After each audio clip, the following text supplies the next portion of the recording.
Hello, good morning. Good morning, Good ma'am. morning. Morning. Morning, ma'am. Morning.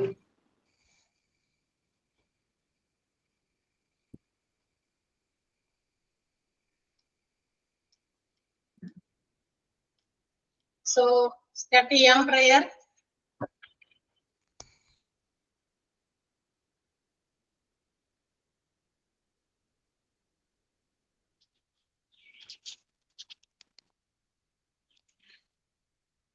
There shall be showers of blessing. This is the promise of love. There shall be seasons refreshing, sent from the Savior above. Showers of blessing, showers of blessing we need. Mercy drops round us are falling, but for the showers we plead. Have a good day.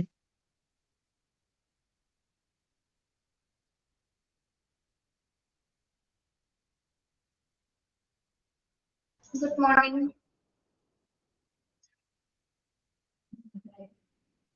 Good morning. Good morning, ma'am. Morning. ഇന്ന് വേറെ ആരെങ്കിലും കണ്ടോ? വേറെ കണ്ടു നിങ്ങൾ സ്റ്റക്കായിട്ടിരിക്കുവായിരുന്നു. വേറെ ആരും കണ്ടത് സ്റ്റക്കായി. അത് തന്നെ ഇങ്ങനെ നോക്കുന്നതന്നെ ഞാനും മാറിപ്പോയോന്നെല്ലാം പറഞ്ഞ് നോക്കുമായിരുന്നു. ഞാൻ ക്ലാസ് മാറിയോ ഇനി പിള്ളേരുള്ളപ്പോ നമ്മുടെ ബാച്ചിലെ പിള്ളേരുകളൊക്കെ ഉണ്ട്. ഞാൻ നോക്കിയപ്പോ ആ കൺഫ്യൂഷൻ ആയി. അതേത് മാമ? അത് ക്ലാസ് പിന്നെ പാട്ട് പാടിയപ്പോ നോക്കിയപ്പോ ലിൻഷയാണല്ലോ. അപ്പൊ ഈ ക്ലാസ്സിലെ ആൾക്കാർ തന്നെയാണ്. ഇനി വേറെ ക്ലാസ്സിലെ പിള്ളേരുകളൊക്കെ ആഡ് ചെയ്ത് വന്നതെന്ന് വിചാരിച്ചു. ഞാൻ വിചാരിച്ചു പുതിയ മിസ് ഇനിയിപ്പോ പുതിയ എന്തെങ്കിലും സബ്ജക്ട് പഠിപ്പിക്കാൻ വന്നതായിരിക്കും. പ്രയർ എന്ന് പറഞ്ഞപ്പോ ഇനി ആരും പാടിയില്ലെങ്കിൽ ഇനി അതൊരു വിഷയമാവും പെട്ടെന്ന് പാടിയത്.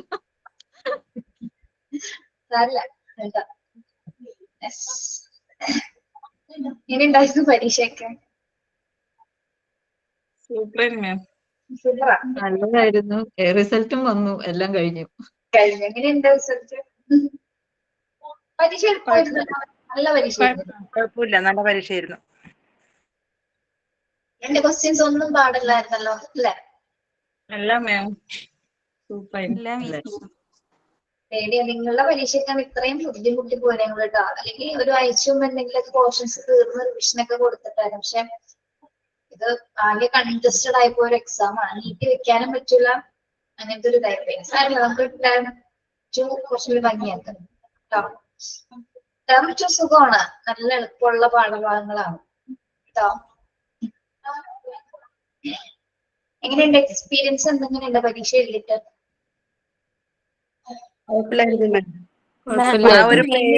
ആ ഒരു പേടി മാറി. എങ്ങനെയാന്ന് മനസ്സിലായി, സംഭവം എങ്ങനെയാന്ന് മനസ്സിലായില്ലേ? ഇതിനാണ് നിങ്ങൾ കിടന്ന് 10-15 മിനിറ്റ് കൊണ്ടൊക്കെ ചിലർ സബ്മിറ്റ് ചെയ്ത് കണ്ടപ്പോഴാണ് നമുക്ക് ടെൻഷൻ ആയിരുന്നു. അയ്യോ കഴിഞ്ഞില്ലല്ലോ നോക്കട്ടല്ലേ. ഞങ്ങൾ കയറി തുടങ്ങിയപ്പോഴും സബ്മിറ്റ് ചെയ്യാൻ തുടങ്ങി. കാരണം എനിക്ക് എന്റെ ഹസ്ബൻഡിന്റെ ഒരു എൻഗേജ്മെന്റ് ഉണ്ടായിരുന്നു. ലാസ്റ്റ് എങ്ങനെയല്ലോ എക്സാം എഴുതി. ശരി,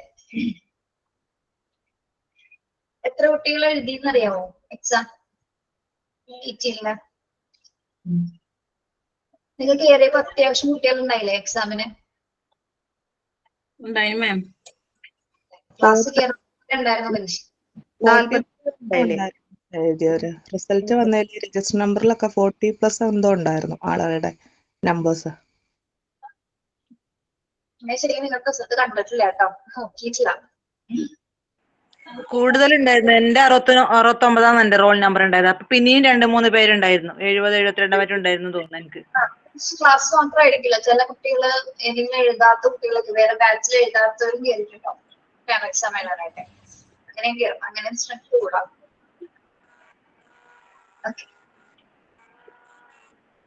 ഒരു മോണ്ടിസോറിയുടെ ആദ്യത്തെ എക്സാം അറ്റൻഡ് ചെയ്ത ഒരു നല്ലൊരു എക്സ്പീരിയൻസിൽ നിൽക്കണല്ലോ. അതിലേക്ക് ഭയങ്കരമായിട്ട് ബുദ്ധിമുട്ട് തോന്നിയോ?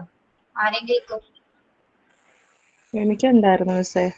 എന്താ എന്താണ് വെച്ചാൽ അതെന്ന് വെച്ചാൽ ഞാൻ ഒരു 1.5 മാസമൊക്കെ ക്ലാസ് അറ്റൻഡ് ചെയ്തിട്ടുണ്ടായിരുന്നില്ലേ. റെക്കോർഡ് ക്ലാസ് ഒന്നും കണ്ടില്ലായിരുന്നു. എന്റെ കണ്ണിന് ചെറിയൊരു ഇൻഫെക്ഷൻ വന്നിട്ട് റെസ്റ്റിലായിരുന്നു.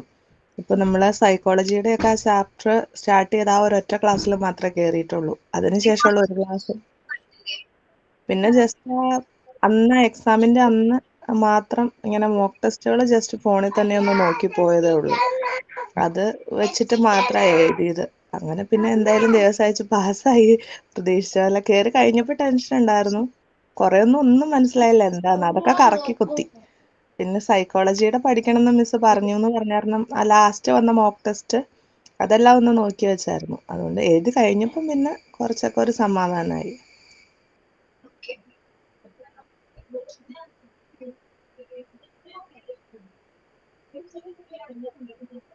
മാം മെയിൻ എക്സാമിന് ഫസ്റ്റ് ചാപ്റ്റർ തൊട്ടല്ലേ?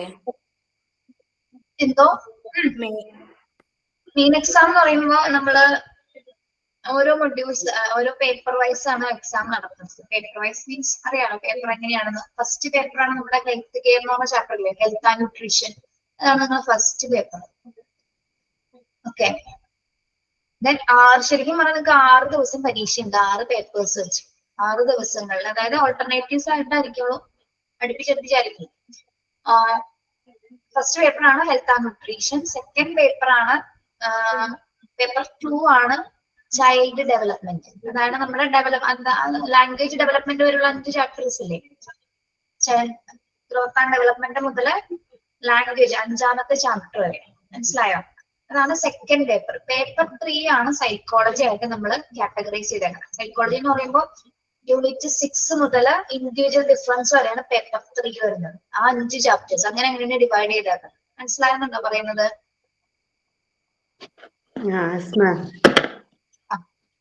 അപ്പൊ പേപ്പർ 3 ആണ് നമ്മുടെ സൈക്കോളജി കേട്ടോ. അതിപ്പോഴേ മനസ്സിലാക്കിപ്പോ. പേപ്പർ 3 എന്ന പരീക്ഷ നിങ്ങളുടെ ഏതാണ്? സൈക്കോളജി പേപ്പർ ആണ് കേട്ടോ.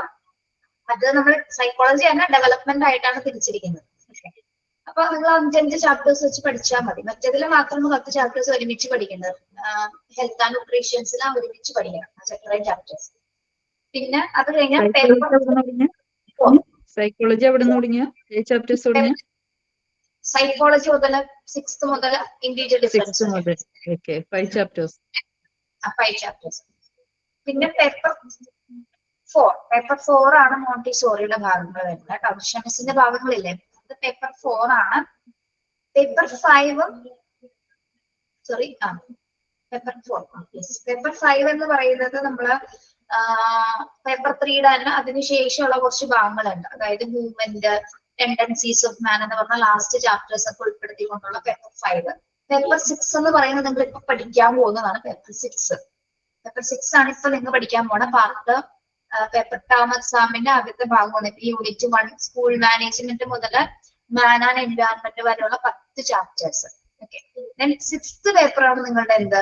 ഇംഗ്ലീഷ് പേപ്പർ കേട്ടോ. ഇംഗ്ലീഷിന്റെ എക്സാം, അതായത് 50 മാർക്കിന്റെ ഇംഗ്ലീഷ് എക്സാം. 50 മാർക്കാണ് കേട്ടോ പരീക്ഷ.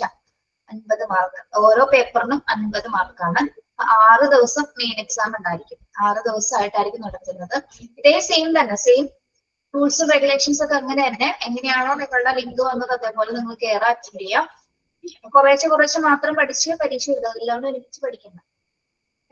എല്ലാത്തിലും മോക്ക് ടെസ്റ്റ് പഠിക്കുക. അതേപോലെ ക്വസ്റ്റ്യൻസും ടെക്സ്റ്റ് ബുക്ക് നന്നായിട്ട് വായിച്ചു. നിങ്ങൾക്ക് മനസ്സിലായിട്ടുണ്ടാവും ടെക്സ്റ്റ് ബുക്ക് വായിക്കണേണ്ട ബെനിഫിറ്റ്സ് എന്താണ്. പരീക്ഷ എഴുതിയവർക്ക് മനസ്സിലായിട്ടുണ്ടാവും.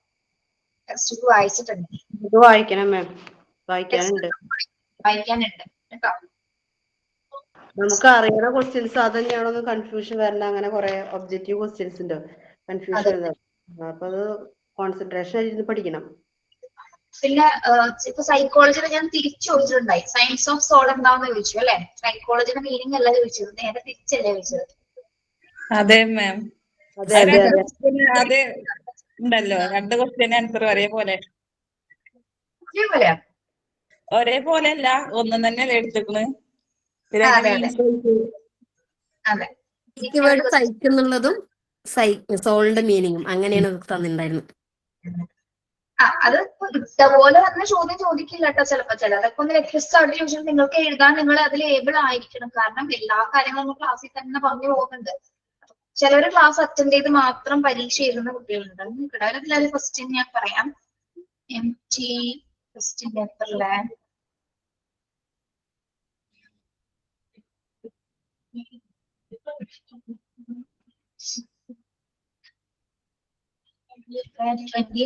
മുതലായിട്ട് ക്വസ്റ്റ്യൻ തുടങ്ങി. നീഡ് ബുദ്ധിമുട്ടുണ്ടായോ? നീഡിന്റെ ചാപ്റ്റർ ക്വസ്റ്റ്യൻസ് കുഴപ്പമില്ലായിരുന്നു. ഓക്കെ. ഓക്കെ, നിങ്ങൾ ഈ ഡെഫിനേഷൻ പഠിച്ചിട്ടുണ്ടായിരുന്നോ? ഡെവലപ്മെന്റ് ആൻഡ് ഗ്രോത്തിന്റെ ഡെഫിനേഷൻ ഞാൻ പഠിക്കാൻ പറഞ്ഞിട്ടുണ്ടായിരുന്നു. ഡെഫിനേഷൻ ആയിരുന്നു. ഇനി development is the product of dash ചോദിച്ചിട്ടുണ്ടായിരുന്നു. എന്താണ് ഡെവലപ്മെന്റ് എന്ന് പറയുന്നത്? ഇതിന്റെ പ്രൊഡക്റ്റ് ആണ് മെച്ചുറേഷൻ ആൻഡ് ലേണിംഗിന്റെ. Then dash is the study of how people learn and develop in education settings. എന്താണ്? Education psychology. Education psychology. Who's the father of education psychology? Edward Lee Thorndike. Then choose the key factor of education psychology. The learner, organization, owner, learner. Then select the period of pre-childhood. Pre-childhood period. 3 to 6. Encephalocadal trend എന്ന് പറയുന്നത് എന്തിനെ base ചെയ്തിട്ടാണ്? The word psychology comes from the Greek word dash. എന്താണ്? Education psychology deals with the dash. Teaching and learning. The Greek word psych means Soul. thought. Science of soul is Psychology. Okay. എളുപ്പം വരുന്നില്ലേ? ഇതിൽ എളുപ്പമായിട്ടുണ്ടാകാൻ പറ്റില്ല. എനിക്ക് 12 questions ഇടാനുണ്ടായുള്ളൂ.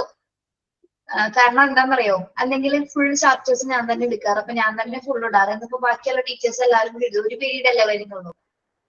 അപ്പൊ എല്ലാവരും കൂടി എടുത്തുകൊണ്ടാണ് അങ്ങനെ ഷഫിൾ ചെയ്ത് ക്വസ്റ്റ്യൻസ് വന്നിരിക്കുന്നത് കേട്ടോ. ഇത്രയും ബുദ്ധിമുട്ടിച്ചൊന്നും ഞാൻ ഇടില്ല കേട്ടോ, കഴിയണ്ട. പിന്നെ ഒരു കാര്യം പറയാം. ഒരു മിസ്റ്റേക്ക് സംഭവിച്ചിട്ടുണ്ടായിരുന്നു പരീക്ഷയുടെ തലേദിവസം. മിസ്റ്റേക്ക് മീൻസ് ഞങ്ങളുടെ ക്ലാസ് സ്റ്റേജിൽ നിന്നാണ് ഞങ്ങൾ മോക്ക് ടെസ്റ്റുകൾ കൊടുക്കുന്നത്. അപ്പൊ അന്ന് ലേറ്റ് ആയി. അപ്പൊ അടുപ്പിച്ച് 2-3 ക്ലാസ്സുകൾ എക്സ്ട്രാ സ്പെഷ്യൽ ക്ലാസ് ഒക്കെ ഉണ്ടായിരുന്നു. അത് കഴിഞ്ഞ് ഞാൻ അതിന്റെ മോക്ക് ടെസ്റ്റ് കൊടുത്തു. എനിക്ക് എത്രയും പെട്ടെന്ന് സ്കൂളിൽ പോകേണ്ട ഒരു ആവശ്യം ഉണ്ടായിരുന്നു. പെട്ടെന്ന് പോയി. ഇവിടെ പറഞ്ഞ് ഏൽപ്പിച്ചിട്ടുണ്ടാവില്ല, വിട്ടുപോയിട്ടുണ്ടെന്നോ. മോക്ക് ടെസ്റ്റ് ആണെന്നെങ്കിൽ ഏറ്റവും ലേറ്റ് ആയിട്ടല്ലേ വന്നത്, രാത്രിയല്ലേ വന്നത്. 2 വന്നിട്ടുണ്ടായിരുന്നു. 2 വന്നു. പക്ഷെ ആദ്യം വന്നത് എന്റെ മോക്ക് ടെസ്റ്റ് അല്ല. എനിക്ക് അതാണ് പിന്നീടാണ് പിറ്റേ ദിവസം മനസ്സിലായത്. ആദ്യം പോയത് ലിഷ മിസ്സിന്റെ. അതായത് ഓരോ ടീച്ചേഴ്സ് ഓരോ ചാപ്റ്റേഴ്സ് പഠിപ്പിക്കുമ്പോൾ അവരുടേതായ പെർസ്പെക്റ്റീവിലാണ് പഠിപ്പിക്കുന്നത്. അപ്പൊ ടീച്ചർ എങ്ങനെയാണ് എടുത്തത് അതിനനുസരിച്ചിട്ടായിരിക്കും ടീച്ചർ ക്വസ്റ്റ്യൻ ഇട്ടിരിക്കുന്നത്. പക്ഷെ ഞാൻ നിങ്ങൾ എങ്ങനെയാണ് പഠിപ്പിച്ചത് അതിനനുസരിച്ചിട്ടായിരിക്കും ഞാൻ ക്വസ്റ്റ്യൻ ഇട്ടിരിക്കുന്നത്. മനസ്സിലായോ? അപ്പൊ 2 ക്വസ്റ്റ്യൻ മോക്ക് ടെസ്റ്റുകളുടെ കിടപ്പുണ്ട്. പക്ഷെ ഇവരോട് അയച്ചു കൊടുക്കാൻ പറഞ്ഞപ്പോ അവര് ടെക്നിക്കൽ ടീമിൽ നിന്ന് അയച്ചത് ജിഷ മിസ്സിന്റെ മോക്ക് ടെസ്റ്റ് ആണ്. ക്വസ്റ്റ്യൻ വന്നപ്പോ കുറെ പേര് കണ്ടുപിടിക്ക് ഇരുന്നിട്ടുണ്ടാവും ഞാൻ വിചാരിക്കുന്നു. കുറെ പരിചയമില്ലാത്ത കുറെ ചോദ്യം കണ്ടിട്ടുണ്ടാവും ഇതില്. ഉണ്ടായിരുന്നു. രാവിലെ പിന്നെയും പരിചിതമായിട്ടുണ്ടെന്ന് വിചാരിക്കുന്നു അല്ലെ? രാവിലെ വന്നപ്പോ പിന്നെയും നിങ്ങൾക്ക് അറിയാവുന്ന രീതിയിലുള്ള മോക്ക് ടെസ്റ്റ് ആണ് വന്നത്. ഞാനിവിടെ കുട്ടികൾ ഫോൺ ചെയ്തിട്ട് മിസ്സിനോട് പറഞ്ഞിട്ടുണ്ടായിരുന്നു അത് തന്നെ പഠിക്കാൻ പറയണമെന്ന്. കാരണം ഞാൻ അതിൽ നിന്നാണ് ക്വസ്റ്റ്യൻ ഇട്ടിരുന്നത് കേട്ടോ. അപ്പൊ അത് ഭയങ്കര ഒരു ടെൻഷൻ ആയിപ്പോയി. നിങ്ങൾ ഇനി ലൈവില് കയറി ക്ലാസ് റൂമിൽ പോയിട്ട് കണ്ടില്ലെങ്കിൽ രാത്രി എക്സാമിന് മാത്രമാണ് നോക്കണമെങ്കിൽ അതിന് പണിയാവൂലേ? അപ്പൊ അത് വല്ലാത്തൊരു 2 ദിവസം നന്നായിട്ട് ടെൻഷൻ അടിച്ചു. പരീക്ഷ തീർന്ന് എനിക്ക് ആ ഡിസ്മയുടെ മെസ്സേജ് കാണുന്നവരെ എനിക്ക് ടെൻഷനായിരുന്നു. പരീക്ഷ എങ്ങനെ ഉണ്ടായി, ഓക്കെ ആണ് ഡിസ്മി എനിക്ക് മെസ്സേജ് അയച്ചിരുന്നു ഇൻസ്റ്റാഗ്രാമില്. അങ്ങനെയാണ് ഒരു ആശ്വാസം കിട്ടിയത്. എന്നുവെച്ചാൽ നിങ്ങളെ ബുദ്ധിമുട്ടിച്ചിട്ട് എന്തിന് പരീക്ഷ എടുപ്പിക്കാന്ന് പറയുന്നത് ഭയങ്കര പ്രശ്നമുള്ള കാര്യമാണ്. എനിക്ക് പേഴ്സണലി ഒരു ബുദ്ധിമുട്ടാണ്. പക്ഷെ അങ്ങനെ ഒരു 2 ദിവസം ഭയങ്കര ഒരു ടൈറ്റ് പീരീഡ് ആയിപ്പോയി. അതുകൊണ്ടാണ് അങ്ങനെ സംഭവിച്ചത്. ഞാൻ ആത്മാർത്ഥം ഞാൻ നിങ്ങളോട് സോറി പറയുന്നു കേട്ടോ. പിന്നെ എനിക്കത് നിങ്ങൾ അത്യാവശ്യം നിങ്ങൾ എഴുതിക്കോളൂ എന്നുള്ളൊരു കോൺഫിഡൻസ് പിന്നെ ഞങ്ങൾ തന്നെ തോന്നി. അത്യാവശ്യം വലിയ കുട്ടികളല്ലേ, ചെറിയ കുട്ടികളൊന്നുമല്ല. അപ്പൊ അങ്ങനെ എന്തെങ്കിലും വീഴ്ച സംഭവിച്ചിട്ടുണ്ടെങ്കിൽ അത് സോറി പറയാൻ കേട്ടോ. ഇത് അറിഞ്ഞു അറിയാതെ മെസ്സേജ് ഞങ്ങളുടെ ഇതില് ഫോണിലിടും, മറ്റേ മെസ്സേജ് ഇടും കുട്ടികള്. അപ്പൊ പിന്നെ അങ്ങനെ ടെൻഷൻ ഇല്ല. എന്നാലും നിങ്ങൾ അറിയാതെ പോയി. ചില കുട്ടികൾ ഇപ്പൊ രാത്രി ആ മോക്ക് ടെസ്റ്റ് പഠിച്ചിട്ട് പിറ്റേ ദിവസം നോക്കാണ്ട് വൈകിട്ട് എക്സാമിന് എങ്ങനെ കയറിയിട്ടുണ്ടെങ്കിൽ അതാണ് എനിക്ക് പേടി. അവരത് പഠിച്ച് ഇത് ബന്ധുല്ലാണ്ട് എഴുതി കഴിഞ്ഞാലും അതിന് വലിയ കംപ്ലൈൻറ്റ്സ്. അപ്പൊ അങ്ങനെ നമ്മുടെ വിജയകരമായിട്ടൊരു പരീക്ഷ അങ്ങനെ കഴിഞ്ഞു എന്ന് വിചാരിക്കാം. ഇനി നമ്മള് സ്കൂളിലോട്ടാണ് പോകുന്നത് കേട്ടോ. ഇത്രയും നേരം നമ്മള് ഒരു അന്നത്തെ ജനറൽ ടോപ്പിക്സും സൈക്കോളജി ഒക്കെ ആയിട്ടാണ് പോകുന്നത്. ഇനി ഡെവലപ്മെന്റൽ സ്റ്റേജ് ഒക്കെ കഴിഞ്ഞ് നമ്മൾ സ്കൂൾ റിലേറ്റ് ചെയ്ത് വരുന്ന കാര്യങ്ങളാണ് ഇനി പഠിക്കാൻ പോകുന്നത് കേട്ടോ. അപ്പൊ യൂണിറ്റ് 1 എന്ന് പറയുന്നത് സ്കൂൾ മാനേജ്മെന്റ് ആണ്. സ്കൂൾ മാനേജ്മെന്റുമായി ബന്ധപ്പെട്ട് വരുന്ന വർക്ക്സും ഓഫീസ് ഡ്യൂട്ടീസും കാര്യങ്ങളൊക്കെയാണ് ഈ ഒരു ചാപ്റ്ററിൽ വരുന്നത്. പിന്നെ സെക്കൻഡ് ചാപ്റ്റർ എന്ന് പറയുന്നത് ഓഫീസ് മാനേജ്മെന്റ്, സ്കൂളിനകത്തുള്ള ഓഫീസ് അല്ലെങ്കിൽ അഡ്മിനിസ്ട്രേറ്റീവ് ആയിട്ടുള്ള ഡീറ്റെയിൽസ് ആണ് ഇതിൽ വരുന്നത്. ഏറ്റവും ചെറിയ ചാപ്റ്റർ ആണ് കേട്ടോ. പിന്നെ വരുന്നത് തേർഡ് ചാപ്റ്റർ ഇൻസ്റ്റിറ്റ്യൂഷണൽ പ്ലാനിങ് ആണ്. ഓക്കെ, ഒരു സ്കൂളുമായി ബന്ധപ്പെട്ട് വരുന്ന ആസൂത്രണ പദ്ധതിയുമായി ബന്ധപ്പെട്ടിട്ടുള്ള അതിന്റെ മീനിങ് എന്താണ്, എത്ര ടൈപ്സ് ഓഫ് പ്ലാനിങ് ഉണ്ട്, ഫിനാൻഷ്യൽ പ്ലാനിങ് എങ്ങനെയാണ്, ഫീസ് സ്ട്രക്ചർ എങ്ങനെയാണ് എന്നുള്ള കാര്യങ്ങളൊക്കെയാണ് ഈ ഒരു ഭാഗത്ത് വരുന്നത്. ഓക്കെ, ഇനി ഒരു ഫംഗ്ഷൻസ് മീറ്റിംഗ്സ് ഒക്കെ അറേഞ്ച് ചെയ്തിരുന്ന സമയത്ത് വരുന്ന പ്രൊസീജിയേഴ്സും റെഗുലേഷൻസും എന്തൊക്കെയാണെന്നാണ് ഈ ഒരു ചാപ്റ്റർ. ഫോർത്ത് വൺ എന്ന് പറയുന്നത് കമ്മ്യൂണിക്കേഷൻ ആണ് കേട്ടോ. കമ്മ്യൂണിക്കേഷൻ സൈക്കിൾസ് പഠിപ്പിക്കുന്നുണ്ട് അതില്. പിന്നെ കമ്മ്യൂണിക്കേഷൻ ചാനൽസിനെ കുറിച്ചിട്ട്, സ്റ്റെപ്സ് ഓഫ് കമ്മ്യൂണിക്കേഷൻ, അവർണംസ് എടുക്കേണ്ടത്, components of communications, class room communication എങ്ങനെയാണ് എന്നുള്ള ഭാഗങ്ങൾ. Group communication, mass public communication, then ഒരു കമ്മ്യൂണിക്കേഷന്റെ മെയിൻ ലീഡേഴ്സ് എന്തൊക്കെയാണ്, മാനേജ്മെന്റ് എന്തൊക്കെയാണ് എന്നുള്ള ഭാഗങ്ങൾ. ദെൻ യൂണിറ്റ് 5 എന്ന് പറയുന്നത് കുട്ടികളുടെ ഡെവലപ്മെന്റ് പ്രൊഫൈലിനെ കുറിച്ചിട്ടാണ്. അതായത് നമ്മുടെ മോണ്ടിസോറി ക്ലാസ് റൂംസിലാണ് ഇത് പ്രധാനമായിട്ട് ഉപയോഗിക്കുന്നത്. ഡെവലപ്മെന്റ് പ്രൊഫൈൽ എന്ന് പറയുന്നത് ഒരു കുട്ടിയുടെ കംപ്ലീറ്റ് റിപ്പോർട്ട് കാർഡ്സ് ആണ്. ഓക്കെ, പ്രത്യേകിച്ച് ഒരു മാർക്സ് അല്ല, അക്കാദമിക് ആയിട്ടുള്ള കാര്യങ്ങളെല്ലാം വരുന്നത് അവിടെ ഇതൊക്കെയാണ്. കുട്ടിയുടെ എബിലിറ്റീസുമായി ബന്ധപ്പെട്ട് വരുന്ന കാര്യങ്ങളാണ് ഈ ഡെവലപ്മെന്റ് പ്രൊഫൈൽ വരുന്നത്. ഏറ്റവും സിമ്പിൾ ചാപ്റ്റർ ആണ് കേട്ടോ. പിന്നെ ടൈം ടേബിളിനെ കുറിച്ച് പഠിക്കും, കണ്ടന്റ് ഓഫ് ടൈം ടേബിൾ പഠിക്കും, എത്ര ടൈം ടേബിൾസ് ഉണ്ട്.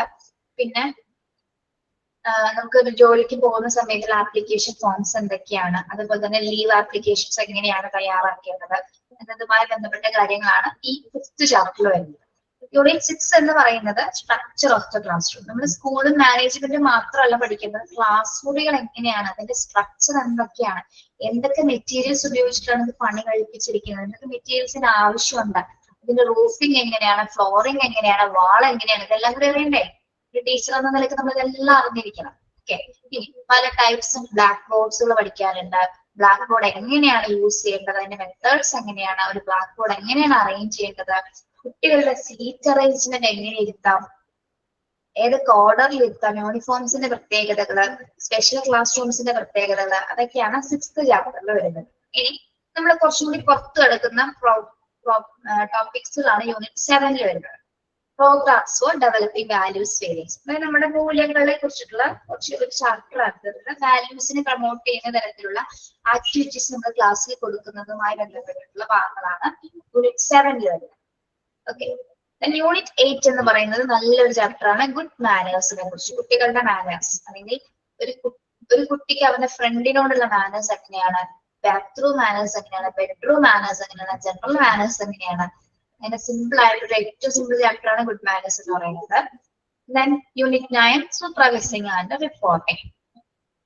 ഇത് അഡ്മിനിസ്ട്രേറ്റീവ് ആയിട്ട് സ്കൂൾ അഡ്മിനിസ്ട്രേഷനുമായി ബന്ധപ്പെട്ട് വരുന്നത് വേറൊരു ചാപ്റ്റർ ആണ്.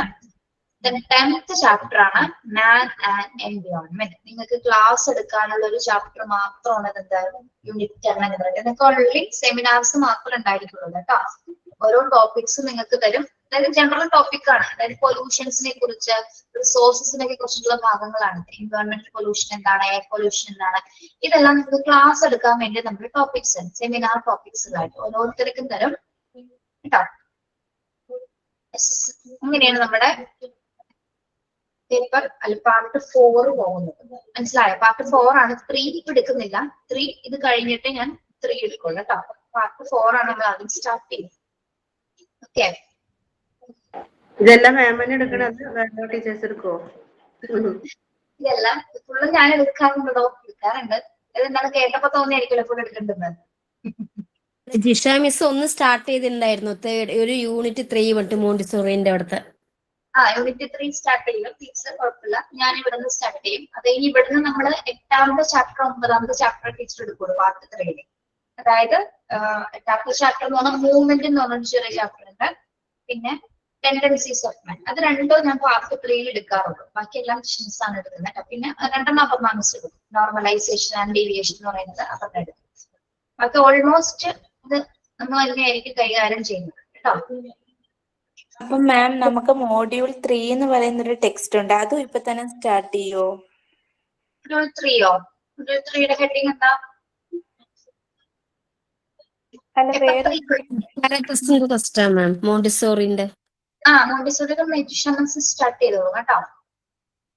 മോണ്ടിസോറി റിലേറ്റ് ചെയ്ത് വരുന്ന എല്ലാ ഭാഗങ്ങളും ടീച്ചർ ആയിരിക്കും. അതിൽ 2 മാത്രം ഞങ്ങള് സ്റ്റാർട്ട് ചെയ്ത് തുടങ്ങിയിട്ട് എടുത്തിട്ടുള്ളൂ. ഒരു പ്രാക്ടിക്കൽ ലൈവ് ഏരിയ എന്നാണ് എന്റെ പേര്.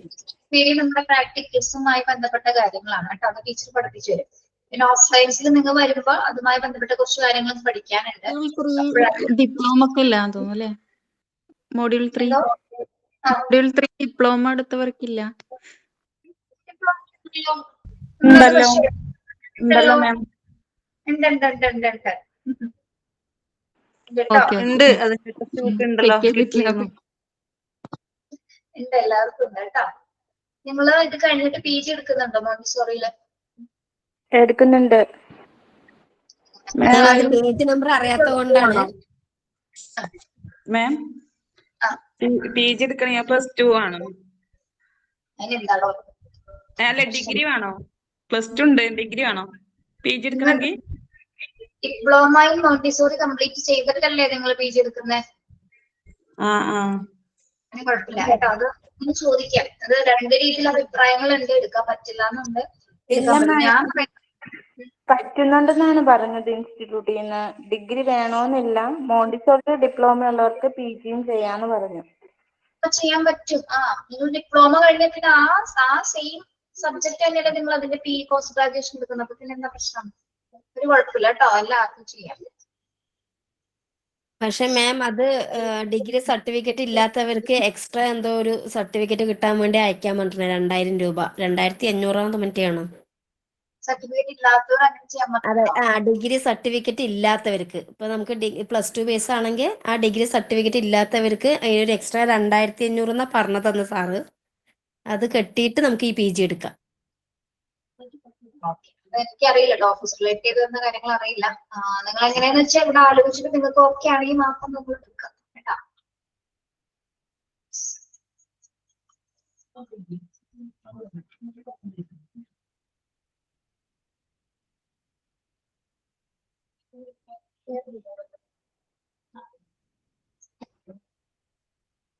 ഓക്കെ, നമുക്ക് യൂണിറ്റ് 1 ആരും എടുത്തിട്ടില്ലല്ലോ? സ്കൂൾ മാനേജ്മെന്റ് ഇല്ല മാം. ഇല്ല. സ്റ്റാർട്ട് ചെയ്യാം. Unit 1, School Management. In the present condition, the standard teachers are allied to graduates. Okay. So the management awards. ഇപ്പൊ ഒരു കാര്യം പറയട്ടെ, നിങ്ങള് ഇപ്പൊ +2 കഴിഞ്ഞ കുട്ടികൾക്ക് നിങ്ങളെ ഡിസ്റ്റൻസ് ആയിട്ടൊന്ന് ഡിഗ്രി ചെയ്യാൻ പറ്റുന്നവരുണ്ടെങ്കിൽ ചെയ്യാട്ടോ. ഇപ്പം MG യൂണിവേഴ്സിറ്റിയുടെ ഡിസ്റ്റൻസ് കോഴ്സസ് ഉണ്ട്. നമുക്ക് ഡിഗ്രി സർട്ടിഫിക്കറ്റ് ശരിക്കും ഇമ്പോർട്ടന്റ് ആണ്. കയ്യിലൊരെണ്ണം ഉണ്ടാവുന്നത് എപ്പോഴും നല്ലതായിരിക്കും കേട്ടോ. പ്രത്യേകിച്ച് ഒരു ഇന്റർവ്യൂ ഒക്കെ അറ്റൻഡ് ചെയ്യുന്ന സമയത്ത് ഡിഗ്രി മസ്റ്റ് ആണ്. ചില ഇന്റർവ്യൂസ് ചില സ്കൂളിലൊക്കെ ചിലപ്പോൾ നിർബന്ധമായിട്ടൊക്കെ ചോദിക്കുന്നുണ്ട്. ഉണ്ടോ? ഡിഗ്രി വേണോന്ന് പറയാറുണ്ട്. ഡിഗ്രി വേണം. അപ്പൊ നിങ്ങൾ ഡിസ്റ്റൻസ് കോഴ്സ് അത്യാവശ്യം അതൊന്ന് ഇതൊക്കെ കഴിഞ്ഞതിന് ശേഷം ഡിസ്റ്റൻസ് ചെയ്ത് എടുക്കുന്നത് നല്ലതായിരിക്കും കേട്ടോ. 3 മാസം 4 മാസം കോഴ്സസ് ഉണ്ടാവും. അപ്പൊ ഏത് മാം അങ്ങനെ 6 മാസത്തേക്ക് കോഴ്സ് ഡിഗ്രി ഡിസ്റ്റന്റ് ആയിട്ട് ചെയ്താൽ നമുക്ക് വാല്യൂ ഉണ്ടാവുമോ? പിന്നെ വാല്യൂ ഇല്ലാതെ അല്ല, ഇപ്പം ഡിഗ്രി എന്ന് പറയുമ്പോൾ 4-3 വർഷമൊക്കെ നമ്മൾ 6 മാസം കൊണ്ട് എടുക്കുമ്പോ ഒരു വാല്യൂ മീൻസ് ഓഫ്ലൈൻ പഠിക്കുന്ന അത്രയും ഒരു എഫക്ട്സ് നമുക്ക് ഉണ്ടാവില്ല. പക്ഷെ വാലിഡ് സർട്ടിഫിക്കറ്റ് ആണ്. MG യൂണിവേഴ്സിറ്റി തന്നെയല്ലേ തരുന്നത്. MGയുടെ ഉണ്ട്, ഇഗ്നോന്റെ കുറച്ച് പാടാണ് സിലബസ് പഠിച്ചെടുക്കുക. ഞാൻ പറയട്ടെ, ഡിസ്റ്റൻസ് എഡ്യൂക്കേഷൻ ചെയ്യുന്ന സെന്റേഴ്സ് ഉണ്ട്, ഡിസ്റ്റൻസ് എഡ്യൂക്കേഷൻ കൊടുക്കുന്ന സെന്റേഴ്സ് ഉണ്ട്. ഇപ്പൊ MG യൂണിവേഴ്സിറ്റിയുടെ സൈറ്റിലൊക്കെ നോക്കി കഴിഞ്ഞാൽ നമുക്ക് കഫേ പോയി അക്ഷയയിൽ പോയി തന്നെ കൃത്യമായിട്ട് കാര്യങ്ങൾ അറിയാൻ പറ്റും. അപ്പൊ അങ്ങനെ ജോയിൻ ചെയ്യാൻ താല്പര്യമുള്ളവര് നിങ്ങളത് ചെയ്യാം. സർട്ടിഫിക്കറ്റ് നിർബന്ധമായിട്ടും വേണം. അത് എപ്പോഴാണെങ്കിലും കയ്യിൽ ഉണ്ടാവുന്ന നല്ലതാണ് കേട്ടോ. അപ്പൊ അതുമായി ബന്ധപ്പെട്ട് നമുക്ക് മെറ്റീരിയൽസ് കിട്ടും, ടെക്സ്റ്റ് ബുക്കുകൾ ഉണ്ടാവും. അല്ലെങ്കിൽ നമുക്ക് ഓൺലൈൻ ആയിട്ട് പല സൈറ്റിൽ നിന്ന് ടെക്സ്റ്റ് അവൈലബിൾ ആണ്. അത് പഠിക്കുക. എന്നിട്ട് ഇന്ന ദിവസത്തിലായിട്ട് എക്സാം ഉണ്ടാവും. ഇത്ര മാസം കഴിയുമ്പോൾ ഇന്ന എക്സാംസ് ഉണ്ടാവും, അത് അറ്റൻഡ് ചെയ്യാം. 50% മാർക്ക് മതി നമുക്ക്. ഇപ്പൊ നമ്മൾ ജസ്റ്റ് പാസ്സാവാൻ വേണ്ടി പഠിക്കരുത് കേട്ടോ. അത്യാവശ്യം നല്ല രീതിയിൽ സ്കോർ ചെയ്യാൻ പറ്റുന്ന രീതിയിൽ പഠിക്കാം. ഇപ്പൊ ഏത് ടോപ്പിക് ഇപ്പൊ നിങ്ങൾക്ക് BA ആണോ BSc ആണോ ഏതാണെന്നുള്ളത് നിങ്ങളുടെ ഇഷ്ടമാണ്, സെലക്ട് ചെയ്യണം. മാം അതില് ശ്രീനാരായണ ഗുരുവിന്റെ 3 വർഷമാണ് മാം, 6 മാസം കൊണ്ടൊന്നും ഇല്ല. ഇല്ല, MGയുടെ ഉണ്ടല്ലോ 6 മാസം. MGയുടെ ഉണ്ട്. MGയുടെ നോക്കിയിട്ടില്ല. നമ്മുടെ കേരളത്തില് നോക്കിയപ്പോ ശ്രീനാരായണ ഗുരു, ഞാൻ അതിൽ ജോയിൻ ചെയ്തായിരുന്നു BA സോഷ്യോളജിക്ക്. പക്ഷെ അന്നത് എനിക്ക് കംപ്ലീറ്റ് ആക്കാൻ പറ്റാത്തത് കൊണ്ട് ഈ ഇയറിൽ ചെയ്യാ പറഞ്ഞിട്ട് ഞാനത് ക്യാൻസൽ ആക്കിയിട്ടുണ്ടായിരുന്നു. ഇപ്പൊ ഈ വർഷത്തെ അഡ്മിഷന്റെ വന്നിട്ടില്ല, ജൂലൈ ലാസ്റ്റ് ഒക്കെ ആവും വരെ. അതിന് പക്ഷെ തേർഡ് ഇയർ ഫുള്ളായി പോണം. അങ്ങനെ ഉണ്ടെങ്കിൽ നമുക്ക് നല്ല വാല്യൂ, നമ്മൾ ഇപ്പോൾ എന്താണ് ഓഫ്ലൈൻ ആയിട്ട് പഠിക്കണ പോലെ തന്നെ ഡിസ്റ്റൻസ്. പക്ഷെ മറ്റേ ഇതില് ഡിസ്റ്റൻസ് ആയിരിക്കും കുറച്ചും കൂടി നല്ലത്, ഓൺലൈനിൽ നന്നല്ല എന്നാ പറഞ്ഞത്. അല്ല, വേറെ കാര്യമുണ്ട്. ഇത് ഡിസ്റ്റൻസ് പറ്റില്ല, നേരിട്ട് ഡയറക്റ്റ് പോയി പഠിക്കാൻ പറ്റുന്നതൊക്കെ പഠിച്ചു, അത് നല്ലല്ലേ. 3 വർഷം നടക്കില്ല മാം അത്. നമ്മള് വിചാരിച്ചിട്ടാണ്, നടക്കില്ല. ചിലപ്പോ പറ്റിയാലോ നമുക്ക് പോയപ്പോ മാരേജ് കഴിഞ്ഞ പിള്ളേര് എന്തോരം പേരാണ് PGക്ക് ഒക്കെ ഉണ്ടാവുന്നത്. PGക്ക് പോസ്റ്റ് ഗ്രാജുവേഷൻ ചെയ്യാനായിട്ട് മാരേജ് കഴിഞ്ഞിട്ടും വരുന്നവരുണ്ട്. വളരെ റിസ്ക് എടുത്തിട്ടും പ്രഗ്നന്റ് ആയിട്ടൊക്കെ വന്ന് പരീക്ഷ എഴുതി ക്ലാസ് അറ്റൻഡ് ചെയ്ത് പോയ ഒത്തിരി കുട്ടികളുണ്ട്. എന്റെ കൂടെ പഠിച്ച ഒത്തിരി പേരുണ്ട്. അപ്പോ അങ്ങനെയൊക്കെ നോക്കാൻ ഒരുപാട് പേര് റിസ്ക് എടുക്കുന്നുണ്ട്. നമുക്ക് വേണമെന്നുണ്ടെങ്കിൽ എന്ത് പറ്റും. പിന്നെ നമ്മളുടെ സാഹചര്യം അനുസരിച്ചിട്ടായിരിക്കും. സാഹചര്യം അതിന് നമ്മൾ വില്ലിങ് ആണെങ്കിൽ നമ്മുടെ സാഹചര്യം അതുപോലെ വരും എന്നാണ് പറയുന്നത്.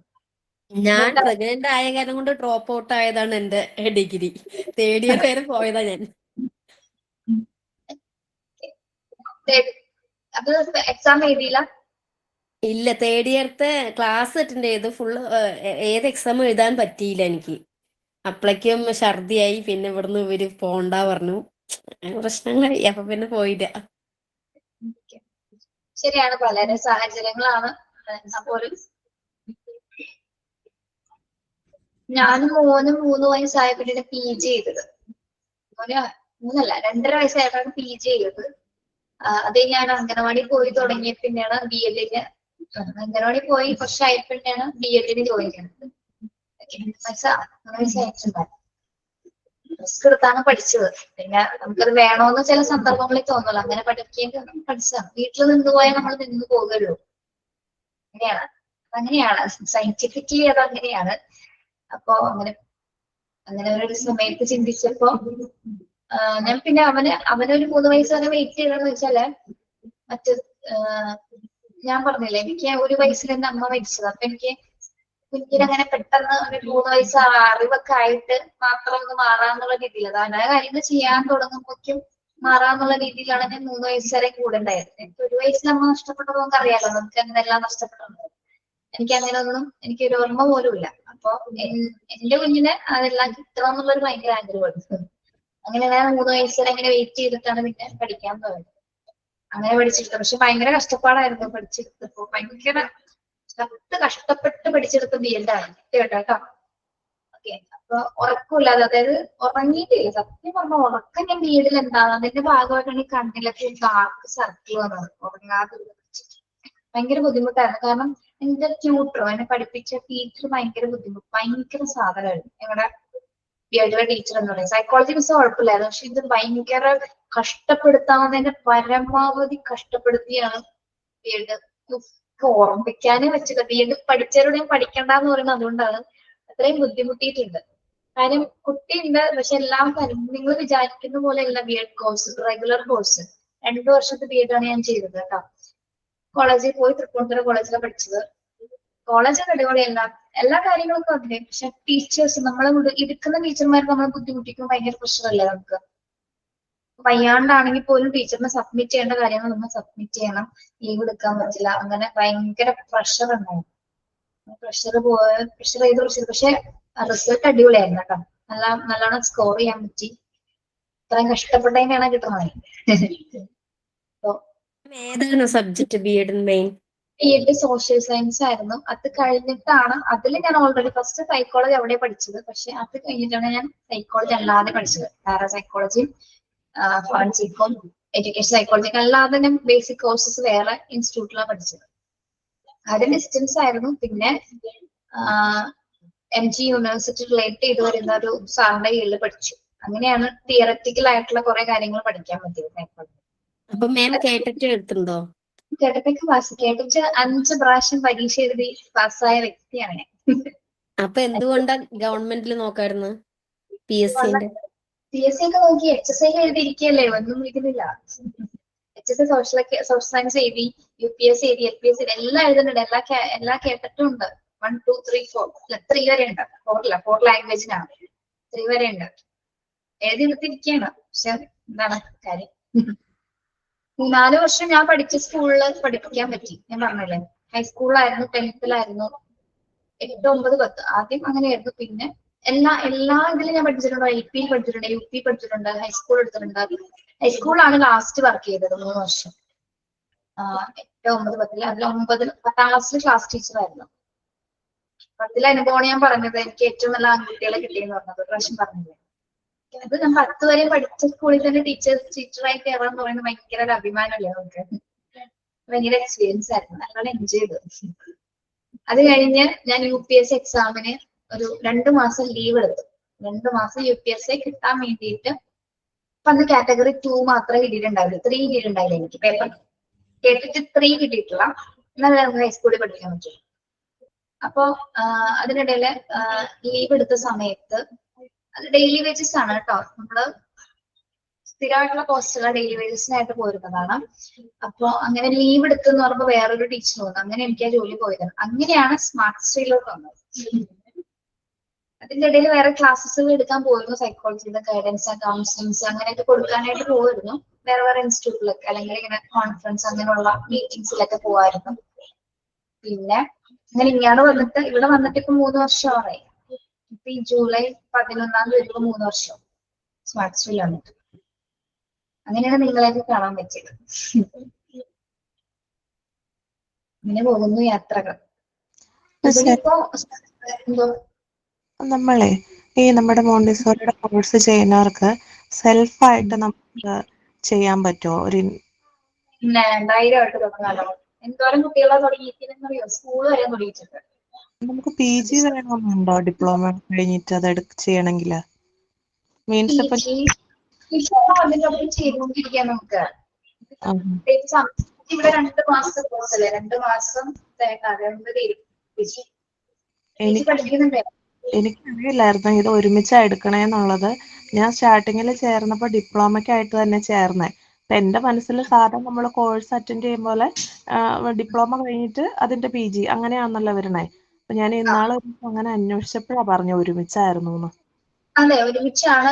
പിന്നെന്ന് വെച്ചാല് ബാച്ചസ് നോക്കിയിട്ടാണ് നമ്മൾ കുട്ടികളെ ആഡ് ചെയ്യുന്നത്. ഇപ്പൊ 3 ബാച്ചസ് കൂടിയാണ് ഒരു PG ബാച്ച് ഉണ്ടാകും. ഇപ്പൊ 17, 16, 18 സോറി 13, 14, 15 അങ്ങനെ ഇപ്പൊ ഇപ്പോഴത്തെ ഒരു PG പോകണം. അടുത്ത നിങ്ങളുടെ ബാച്ച് എന്ന് പറയുമ്പോ എന്തൊക്കെയാണോ 17 വരെ, 16, 17, 18 നിങ്ങൾ ഈ 3 ബാച്ചിന്റെ കൂടെ നിങ്ങളുടെ PG ക്ലാസ് വരുന്നത്. മനസ്സിലായോ? ഇത് എല്ലാ കുട്ടികളും ഡിപ്ലോമയിൽ നിന്ന് ജോയിൻ ചെയ്യില്ല. അപ്പൊ കുട്ടികളുടെ സ്ട്രെങ്ത് നോക്കിയിട്ടാണ് നമ്മൾ അങ്ങനെ 3 ഗ്രൂപ്പിൽ നിന്ന് ആഡ് ചെയ്യുന്നത്. നിങ്ങൾക്ക് താല്പര്യമുള്ളവർ ചേരാം. PG ഡിപ്ലോമനെ പോലെയല്ല, ഞാൻ ഇപ്പോഴേ പറയുന്നു, എൻ്റയർലി ഡിഫറെന്റ് ആണ്. കടുകട്ടിയായിട്ടുള്ള ഭാഗങ്ങളുണ്ട്, പക്ഷെ നമുക്ക് പഠിക്കാവുന്നുള്ളൂ കേട്ടോ. നമ്മൾ എന്തായാലും എന്തിനും വില്ലിംഗ് ആയിട്ട് നിൽക്കുകയാണ്. അപ്പൊ പിന്നെ എന്താ കുഴപ്പം? ഇത് കഴിഞ്ഞിട്ട് PG സെപ്പറേറ്റ് ആയിട്ട് എടുക്കണമെങ്കിലോ അങ്ങനെ പറ്റത്തില്ലായിരിക്കും അല്ലേ? മതി. ഇനിയിപ്പോ ഇത് കഴിഞ്ഞിട്ടാണ് എടുക്കണമെന്നെങ്കിൽ അങ്ങനെ എടുത്താലും മതി. ഇപ്പൊ വേറെ ബാച്ചസിന്റെ കൂടെ കയറാം. ഇവരുടെ കൂടെ ചിലപ്പോൾ കയറാൻ പറ്റില്ല. ഇവരെടുക്കുന്നുണ്ടെങ്കിൽ ഇവരുടെ കയറാൻ പറ്റില്ല. എനിക്ക് ഓൾറെഡി BCom ഉണ്ട്. അപ്പൊ അതാ ഞാൻ ചോദിച്ചത്. പ്രശ്നമൊന്നുമില്ല കേട്ടോ, നിങ്ങളുടെ ഇഷ്ടം പോലെയാണ്. ഇവിടെ ഓഫീസിൽ വിളിച്ച് ചോദിക്കാം, അവിടെ എങ്ങനെയാ പറയാന്ന് വെച്ചാൽ അതനുസരിച്ച് ചെയ്യാം. PG എത്ര നാള് കാണുമായിരിക്കും? അതിന്റെ ഡ്യൂറേഷൻ? 2 മാസം.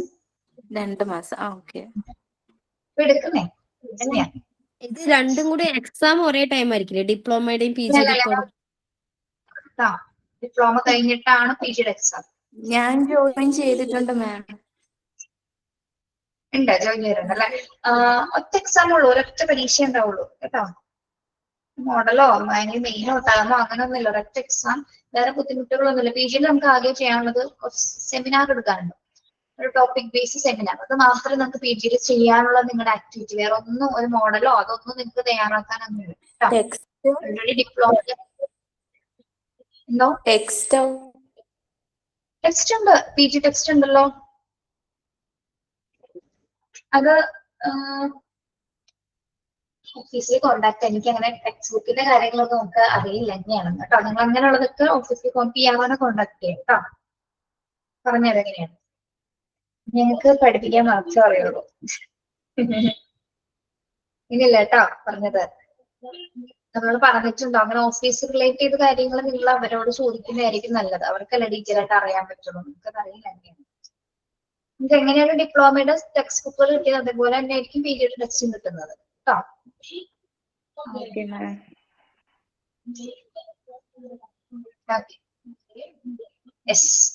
സ്കൂൾ മാനേജ്മെന്റ് നോക്കാം. In the present condition, the standard teachers are alike to graduates, so the management avoids to do office work also. Okay. ഇപ്പോ ടീച്ചേഴ്സിന്റെ ഒക്കെ ബേസിക് ക്വാളിഫിക്കേഷൻ എന്ന് പറയുമ്പോൾ ശരിക്കും എത്ര ക്വാളിഫൈഡ് ആയിരിക്കണം അവര്? ടീച്ചർ ക്വാളിഫിക്കേഷൻ എന്ന് പറയുമ്പോൾ മിക്കവരും എല്ലാവരും എന്താണ് ഗ്രാജുവേറ്റ് ആയിരിക്കും അല്ലെ? മിക്കവരും ഇതാണ് പറഞ്ഞ ഗ്രാജുവേഷൻ എടുക്കണമെന്ന് പറഞ്ഞത്. ഓക്കെ. അപ്പൊ നമുക്ക് ഒരു കുട്ടീനെ പഠിപ്പിക്കാന്ന് മാത്രമുള്ള ഒരു സ്കൂൾ റിലേറ്റ് ചെയ്ത് വരുന്ന ജോബ് എന്ന് പറയുന്നത് ഓഫീസ് വർക്ക്സുകൾ നമുക്ക് ചെയ്യേണ്ടതായിട്ടുള്ള സിറ്റുവേഷൻസ് ഉണ്ടാവും. ഓക്കെ. അപ്പൊ എനിക്കറിയില്ല എന്ന് പറഞ്ഞാൽ നമുക്ക് അവിടെ നിന്ന് മാറിക്കാൻ പറ്റുമോ? എനിക്ക് പഠിപ്പിക്കാൻ മാത്രമേ അറിയുള്ളൂ, എനിക്കത് ചെയ്യാൻ പറ്റില്ല എന്ന് പറഞ്ഞാൽ മാറിക്കാൻ പറ്റുമോ? സ്കൂളിലാണെങ്കിൽ മറ്റു ഇൻസ്റ്റിറ്റ്യൂഷൻ കൊടുക്കുന്ന അതിന് ചെയ്യാനായിട്ട് മറ്റാൾക്കാരുണ്ട്. പക്ഷെ ടീച്ചർ നിങ്ങൾ കണ്ടിട്ടില്ല, ടീച്ചേഴ്സിന്റെ പല പല ജോലികള് ക്ലാസ് റൂം മാനേജ്മെന്റ് മാത്രമല്ല, മറ്റേ യൂണിഫോംസ്, ടെക്സ്റ്റ് ബുക്സ്, മറ്റ് ആക്ടിവിറ്റീസ്, അങ്ങനെ എല്ലാത്തിലും ഈ ഒരു പ്രൊഫഷന് നമുക്ക് എന്താണ് പല രീതിയിലുള്ള വർക്ക്സുകൾ വരുന്നുണ്ട്. ഓക്കെ. അപ്പൊ എല്ലാ ഇൻസ്റ്റിറ്റ്യൂഷൻസും അല്ലെങ്കിൽ ഓരോ മാനേജ്മെന്റും ആഗ്രഹിക്കുന്ന തന്നെ ഗ്രാജുവേറ്റഡ് ആയിട്ടുള്ള ടീച്ചർ ആയിരിക്കണം. അവർക്ക് ഓഫീസ് വർക്ക് കൂടി ചെയ്യാൻ പറ്റുന്ന കാലിബർ കൂടി ഉണ്ടോന്ന് കൂടി അവര് നമ്മളോട് ചെക്ക് ചെയ്യും. ഓക്കെ. യെസ്. പ്രധാനമായിട്ട് നമുക്ക് സ്കൂളിൽ ഏറ്റവും റിസ്ക് ഉള്ള പണി എന്ന് പറയുന്നത് യൂണിഫോംസിന്റെ വർക്ക്സ് ആണ്. ഒരിക്കലും തീരാത്ത കെട്ടുപണഞ്ഞ് എടുക്കുന്ന ഒരു ബുദ്ധിമുട്ടുള്ള ഒരു ജോലി കൂടിയാണ് യൂണിഫോംസ്. അതായത് നമുക്ക് തോന്നും എന്താണ് യൂണിഫോം ഇങ്ങനെ കട്ട് ചെയ്ത് മുറിച്ചു കൊടുത്താൽ പോലും, പക്ഷെ ഭയങ്കര ബുദ്ധിമുട്ടാണ് യൂണിഫോംസ് കൈകാര്യം. എനിക്ക് ഉണ്ടായിരുന്നോണ്ട് ഞാൻ പറയാൻ കേട്ടോ. അപ്പൊ നമുക്ക് അങ്ങനെ യൂണിഫോംസ് ആയിക്കോട്ടെ, ടെക്സ്റ്റ് ബുക്ക് ആയിക്കോട്ടെ, അതർ ടെക്സ്റ്റ് ബുക്കിന്റെ കൂടെ തന്നെ അതർ മെറ്റീരിയൽസ് ഉണ്ടായിരിക്കും. പിന്നെ ഇപ്പൊ യൂണിഫോംസിന്റെ കൂടെ ആണെങ്കിൽ യൂണിഫോം മാത്രമാണോ ഉള്ളത്? അതിന് റിലേറ്റ് ചെയ്ത് വരുന്ന പല മെറ്റീരിയൽസ് ഉണ്ട്. ID കാർഡ് ഉണ്ട്, ഷൂസ് ഉണ്ട്, ബെൽറ്റ് ഉണ്ട്, പിന്നെ നമ്മുടെ നെയിം സ്ലിപ്പ്, അതിന്റെ എംബ്ലം അല്ലെ, സ്കൂളിന്റെ എംബ്ലം ഉണ്ടായിരിക്കും. അങ്ങനെ പല പല സാധനങ്ങൾ. ടൈ ഉള്ള കുട്ടികളാണ് ടൈ, പിന്നെ പിൻ ചെയ്ത ID കാർഡുകൾ, അങ്ങനെ മെറ്റീരിയൽ ഈ യൂണിഫോംസുമായി ബന്ധപ്പെട്ട മറ്റ് മെറ്റീരിയൽസ് എല്ലാം ഇൻക്ലൂഡ് ചെയ്യുന്നത് അതിലായിരിക്കും. അപ്പൊ ഇതൊക്കെ ചെയ്യാനാണെങ്കിൽ ഇത് ശരിക്കും അതാരെയാണ് ഏൽപ്പിക്കുന്നത്? ക്ലാസ് ടീച്ചേഴ്സിനെ തന്നെയാണ് നമ്മൾ ഏൽപ്പിക്കുന്നത് അല്ലെ. നമ്മൾ ഉദ്ദേശിക്കുന്ന പോലെ ഇത് ജോലി പോകണമെന്നുണ്ടെങ്കിൽ കുറെ കാര്യങ്ങൾ നമ്മളോട് ശ്രദ്ധിക്കേണ്ടതുണ്ട്. അതായത് യൂണിഫോംസിനെ കുറിച്ചിട്ട് അറിഞ്ഞിരിക്കണം, അതെങ്ങനെ ഓരോരുത്തർക്ക് ഡിസ്ട്രിബ്യൂട്ട് ചെയ്യുന്നതിനെ പറ്റിയൊക്കെ ഒരു ധാരണ ടീച്ചേഴ്സിന് ഉണ്ടായിരിക്കും. എന്താണെങ്കിൽ പോലും അത് എന്ത് ആക്ടിവിറ്റി ആണെങ്കിലും. ഇനി അപ്പൊ ഇവിടെ പറയുന്നുണ്ട്, moreover the KG teachers are tightly engaged in the class itself. They have to attend to the students comprehensively. Generally they move less from the school hours, whereas the standard teachers are changing themselves according to the subjects and have recreation period also. So they should have to take part in that management. The work managed in the school can be classified on the following terms. Okay. ഇപ്പൊ KG ടീച്ചേഴ്സിനെ പറയുന്ന സംബന്ധിച്ചിടത്തോളം അവർക്ക് office ഡ്യൂട്ടിനേക്കാൾ കൂടുതൽ എന്ത് കൈകാര്യം ചെയ്യാനായിരിക്കും സമയം കൂടുതൽ വേണ്ടത്? KG ടീച്ചേഴ്സിനെ ഏറ്റവും കൂടുതൽ എൻഗേജ്ഡ് ആവുന്നത് എന്തിലാണ്? സമയം ഇല്ല അല്ലെ, കുട്ടികളെ നോക്കാനുള്ളതാണ്. ഓക്കെ. യെസ്. അവർക്ക് എപ്പോഴും കുട്ടികളെ അറ്റൻഡ് ചെയ്തുകൊണ്ടിരിക്കുന്നത്. അത് കുഞ്ഞു കുട്ടികളാണ്, PKG സെക്ഷൻസ് ഒക്കെ ആയതുകൊണ്ട് തന്നെ എന്താണ്, കുഞ്ഞു കുട്ടികളായതുകൊണ്ട് നമുക്ക് അവരുടെ കാര്യങ്ങൾ ഹാൻഡിൽ ചെയ്യാൻ മാത്രമേ സമയം ഉണ്ടാവും KG സെക്ഷൻ ടീച്ചേഴ്സിന്. ഓക്കെ. അവർക്കപ്പൊ എന്താണ് അത്യാവശ്യം ആ കുട്ടികളുമായി ബന്ധപ്പെട്ട കാര്യങ്ങൾ മാത്രം അവിടെ മാനേജ് ചെയ്താൽ മതി. എന്നപ്പോൾ ഇല്ലെന്നല്ല പറയുന്നത്, എന്നാൽ പോലും ഏറ്റവും ഭൂരിഭാഗം അവർ കൈകാര്യം ചെയ്യുന്ന കുട്ടികളുടെ ഹാൻഡിൽ ചെയ്യുന്ന കാര്യങ്ങളായിരിക്കും. ഇനി മറ്റു ടീച്ചേഴ്സിനെ സംബന്ധിച്ചിടത്തോളം കുറച്ചുകൂടി വലിയ ക്ലാസ്സിലുള്ള ടീച്ചേഴ്സിനെ സംബന്ധിച്ചിടത്തോളം, സബ്ജക്ട് ടീച്ചേഴ്സിനെ സംബന്ധിച്ചിടത്തോളം എന്താണ് പ്രത്യേകത? അവർക്ക് അത്യാവശ്യം സമയം ഉണ്ടായിരിക്കും അല്ലെ, അത്യാവശ്യം സമയമുണ്ട്. മാത്രമല്ല എന്താണ് അങ്ങനെ വരുന്ന ടീച്ചേഴ്സിന് കൂടുതൽ എന്ത് ചെയ്യാനുണ്ടാവും? ഓഫീസ് ഡ്യൂട്ടീസുകൾ ആവശ്യത്തിൽ കൂടുതൽ വരാറുണ്ട്. ഓക്കെ. റീക്രിയേഷൻ പീരീഡ്സ് ഉണ്ടായിരിക്കും. കുറച്ചുകൂടി ക്രിയേറ്റീവ് ആയിട്ടുള്ള കാര്യങ്ങൾ ചെയ്യുന്ന കാറ്റഗറീസിലായിരിക്കും അവർ ഉൾപ്പെടുന്നത്. ഓക്കെ. അപ്പൊ ഒരു സ്കൂളിൽ നമ്മൾ വർക്ക് ചെയ്യുമ്പോൾ അവിടുത്തെ മാനേജ്മെന്റ് പറയുന്നതിനനുസരിച്ച് എല്ലാ ജോലിയും ചെയ്യാനായിട്ട് വില്ലിങ് ആവുന്ന രീതിയിലായിരിക്കണം നമ്മൾ അവിടെ വർക്ക് ചെയ്യേണ്ടത്. ഓക്കെ, ഞാൻ ക്ലാസ് മാത്രം എടുക്കുമെന്ന് പറഞ്ഞാൽ നമുക്കൊരു മാനേജ്മെന്റിന് മുമ്പിലും നിന്ന് പറയാൻ സാധിക്കില്ല. പറയോ നിങ്ങൾ അങ്ങനെ? എനിക്ക് ക്ലാസ് മാത്രം എടുക്കാൻ പറ്റില്ല, ഞാൻ യൂണിഫോം നോക്കില്ല, ടെക്സ്റ്റ് ബുക്ക് നോക്കില്ല, മറ്റു കാര്യങ്ങളൊന്നും ഞാൻ അന്വേഷിക്കില്ല, ടൈം ടേബിൾ ഇടില്ല, അതൊക്കെ നമുക്ക് പറയാൻ പറ്റുമോ? ഒരിക്കലും ഇല്ല അല്ലെ. സ്കൂൾ എന്ന് പറയുന്നത് നമ്മുടെ സെക്കൻഡ് ഹോം തന്നെയാണ് കേട്ടോ. കുട്ടികൾക്ക് എങ്ങനെയാണോ അതുപോലെ തന്നെയാണ് നമുക്ക്. നമ്മുടെ വീട്ടിലൊരു ഫംഗ്ഷൻ വന്നാൽ നമ്മൾ അതിൽ നിന്ന് മാറി നിൽക്കുമോ? വീട്ടിലൊരു ഫംഗ്ഷൻ വന്നാൽ ഒരിക്കലും നമുക്ക് അതിൽ നിന്ന് മാറി നിൽക്കാൻ പറ്റും. അതുപോലെ തന്നെയാണ് സ്കൂളിലെ കാര്യം. നിങ്ങൾ ജോലി ചെയ്ത് തുടങ്ങി കഴിയുമ്പോൾ നിങ്ങൾക്കത് മനസ്സിലാവും. സ്കൂള് നമ്മൾ ശരിക്കും നമ്മുടെ തലയിലെടുത്ത് വെച്ച പോലെ ഒരു ഫീലിംഗ് ഒക്കെ നമുക്ക് സ്വാഭാവികമായിട്ട് വന്നു തുടങ്ങും. ഓക്കെ, പക്ഷെ അതൊരു ബേർഡൻ ആയിട്ട് കണ്ടാൽ നമുക്ക് പലപ്പോഴും ബുദ്ധിമുട്ടായിരിക്കും. ഒരിക്കലും സ്കൂൾ ഒരു ബേർഡൻ ആയിട്ട് കാണാതിരിക്കാൻ ശ്രമിക്കണമെങ്കിൽ നമ്മുടെ വർക്ക് നമ്മൾ ഏറ്റവും ആത്മാർത്ഥമായിട്ട് ചെയ്യുകയാണെങ്കിൽ അത്ര ബുദ്ധിമുട്ടുകൾ ഉണ്ടാവും. അപ്പൊ ഒരു സ്കൂളിലെ മാനേജിംഗ് വർക്ക്സുകൾ എന്ന് പറയുന്നത് ഈ ഒരു രീതിയിലാണ് നമ്മൾ ഇതിനെ ക്ലാസിഫൈ ചെയ്തിരിക്കുന്നത്. ഇങ്ങനെയൊക്കെയാണ്. ക്ലാസ് റൂം മാനേജ്മെന്റ് ഉണ്ട്, premises and building maintenance, office maintenance, canvassing and propagandas, discipline maintenance, part and functional maintenance, communication, financial assistance.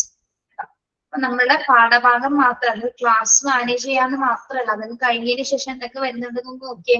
Class room management അവിടെ നിൽക്കുന്നത്, ഒരു ടീച്ചറിന് ഒരു ക്ലാസ് കൊടുത്ത ടീച്ചർ എങ്ങനെയാണ് മാനേജ് ചെയ്ത കാര്യങ്ങളാണ് അതിൽ വരുന്നത്. ബാക്കി അവിടെ നിങ്ങൾ നോക്കിയേ, പ്രിമൈസസ് ആൻഡ് ബിൽഡിംഗ് മെയിൻ്റനൻസ്. അതായത് premises and building maintenance, premises എന്താണ് പിള്ളേരെ? പ്രിമൈസസ്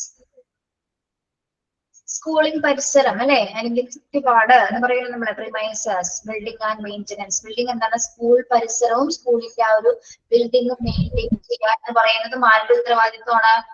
ടീച്ചേഴ്സിന്റെ ജോലിയാണ് കേട്ടോ. Yes. Then office maintenance, office relate ചെയ്ത് വരുന്ന വർക്ക്സുകൾ അല്ലെ, ടൈം ടേബിളുമായി ബന്ധപ്പെട്ട, എക്സാംസുമായി ബന്ധപ്പെട്ട, അല്ലെങ്കിൽ റെഗുലർ ടൈം ടേബിൾസുമായി ബന്ധപ്പെട്ട മറ്റ് ആക്ടിവിറ്റീസുമായി ബന്ധപ്പെട്ട കാര്യങ്ങൾ, അല്ലെങ്കിൽ ഫീ സ്ട്രക്ചറുമായി, എക്സാം ഫീയുമായി ബന്ധപ്പെട്ട കാര്യങ്ങൾ തുടങ്ങിയ കാര്യങ്ങളെല്ലാം ഓഫീസ് മെയിൻ്റനൻസിൽ അല്ലെങ്കിൽ ഓഫീസ് വർക്ക്സിൽ ഉൾപ്പെടുന്നതാണ്. Then canvassing and propagandas. എന്താണ് ക്യാൻവാസിംഗ് ആൻഡ് പ്രൊപ്പഗൻഡാസ്? എപ്പോഴാണ് നമ്മൾ ക്യാൻവാസിംഗ് ചെയ്യുന്നത് സ്കൂളുകളിൽ? സ്കൂൾ ചേർത്തുന്ന ടൈമാണ് സമയത്ത്. സ്കൂൾ അഡ്മിഷനുമായി ബന്ധപ്പെട്ട അല്ലെ, നമ്മുടെ ക്യാൻവാസ് ടീച്ചേഴ്സ് ക്യാൻവാസ് ചെയ്ത് അത് സ്കൂളുമായി ബന്ധപ്പെട്ട കാര്യങ്ങൾ പ്രചരിപ്പിച്ചതിന് ശേഷമാണ് എന്താ കുട്ടികൾ ഓരോ സ്കൂളിലേക്ക് അല്ലെങ്കിൽ നമ്മുടെ കുട്ടികളുടെ അഡ്മിഷൻസ് എടുക്കുന്നത് അല്ലെ. ടീച്ചേഴ്സ് ഈ ഒരു വെക്കേഷൻ ടൈംസിലാണ് എന്താ ഓരോ വീടുകളിൽ പോയിട്ട് അഡ്മിഷൻസ് എടുക്കുന്നത്. കണ്ടിട്ടില്ല നിങ്ങള്? ഓക്കെ, അതും ആരാണ് ചെയ്യുന്നത്? ടീച്ചർമാരല്ലേ ചെയ്യുന്നത്. അതും ഓഫീസ് ഡ്യൂട്ടിയിൽ വരുന്നതാണ്, മാനേജ്മെന്റ് ഡ്യൂട്ടീസിൽ വരുന്നതാണ് കേട്ടോ. യെസ്. ദെൻ ഈ പോയി അഡ്മിഷൻ എടുപ്പിക്കുക എന്ന് പറയുന്നത് വെറുതെ അവിടെ പോയി ഒരു അഡ്മിഷൻ വരുമോ നമുക്ക്?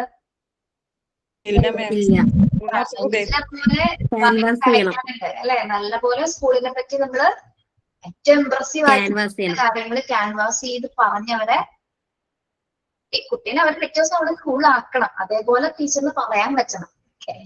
നല്ല പണിയാണ് അത്. എത്ര വീടുകൾ പോകണം? ഒരു വീടാണ്, ഓരോരോ ഏരിയാസ് വരും ടീച്ചേഴ്സിന് അല്ലെ, ഓരോരോ ഏരിയാസ് വരും. അവിടെ ഇത്ര ദിവസം ഇത്ര വീടുകൾ നമുക്ക് കവർ ചെയ്യണം. അതിൽ നിന്നൊരു ടാർഗറ്റ് ഉണ്ട്, എത്ര അഡ്മിഷൻസ് ഒക്കെ എടുക്കണം എന്നുള്ള ടാർഗറ്റ്സ് ഉണ്ട്. CBSE എന്റെ വീടിലെ ഞാനൊരു സ്കൂളിന്റെ ബാക്കിലാണ് ഇരിക്കുന്നത്. 6 ടീച്ചർമാരാണ് വരിക. എല്ലാ വീടുകളും പാവം അവര് ഏപ്രില് ഈ വിഷു കഴിഞ്ഞത് ഇറങ്ങാൻ തുടങ്ങിയതാ. അതെ, അതാണ് പല വെക്കേഷൻ ടൈംസിൽ വരും. അതായത് അവർക്ക് ആ ഒരു ഫസ്റ്റ് അക്കാദമിക് ഇയർ തുടങ്ങുന്നതിന് മുമ്പ് അഡ്മിഷൻസ് റെഡിയാക്കണം. അതിന് വേണ്ടിയിട്ടുള്ള തത്രപ്പാടിലാണ്. അത് ഏറ്റവും മോശം പിടിച്ച ജോലിയാണ്, ഏറ്റവും മെനക്കെട്ട പണിയാണ് കേട്ടോ. ഇങ്ങനെ ക്യാൻവാസിങ്ങിന് പോവാന്ന് പറയുന്നത് തന്നെ. ഓക്കെ, മോശമാണെന്ന് പറയില്ല, നമുക്ക് നമ്മുടെ സ്കൂളിന് വേണ്ടിയാണ് ചെയ്യുന്നത്. എന്നാൽ പോലും ഭയങ്കര ഒരു ബേർഡൻ ആണ്. അത് മാത്രം ടീച്ചേഴ്സിന് ഭയങ്കര ബുദ്ധിമുട്ടാണ്. കാരണം നമുക്ക് അത് ബുദ്ധിമുട്ടാണെന്ന് പറയാൻ കാരണം എല്ലാ വീടുകളിലെയും പാരന്റ്സ് നമ്മളോട് ഒരേപോലെ ആയിരിക്കില്ല പെരുമാറുന്നത് അല്ലെ. എല്ലാ വീടുകളിലും ചെന്ന് കഴിയുമ്പോൾ ചിലർക്ക് ഭയങ്കര മോശമായിട്ടുള്ള പെരുമാറ്റങ്ങൾ നമ്മൾ നേരിടേണ്ടി വരാം, മോശമായ വാക്കുകൾ നേരിടേണ്ടി, അങ്ങനെ പല പ്രശ്നങ്ങളുണ്ട്. ചിലവർക്ക് അങ്ങനെയൊന്നും ഉണ്ടാവില്ല. അവര് ഓൾറെഡി നമ്മൾ പറയുന്ന കാര്യങ്ങൾ കേട്ടവർ എന്താണ് ഓക്കെ ചേർക്കാന്ന് പറഞ്ഞ് അഡ്മിഷൻ എടുക്കാറുണ്ട്. യെസ്. അപ്പൊ അത് ടീച്ചേഴ്സിന്റെ ഈ ഓഫീസ് ക്ലാസ് റൂം മാനേജ്മെന്റ് അല്ലാതെ ക്ലാസ് ആക്ടിവിറ്റീസ് അല്ലാതെ എന്താണ് അതർ ആക്ടിവിറ്റീസ് വരുന്നതാണ്. പിന്നെ ഡിസിപ്ലിൻ മെയിൻ്റനൻസ്.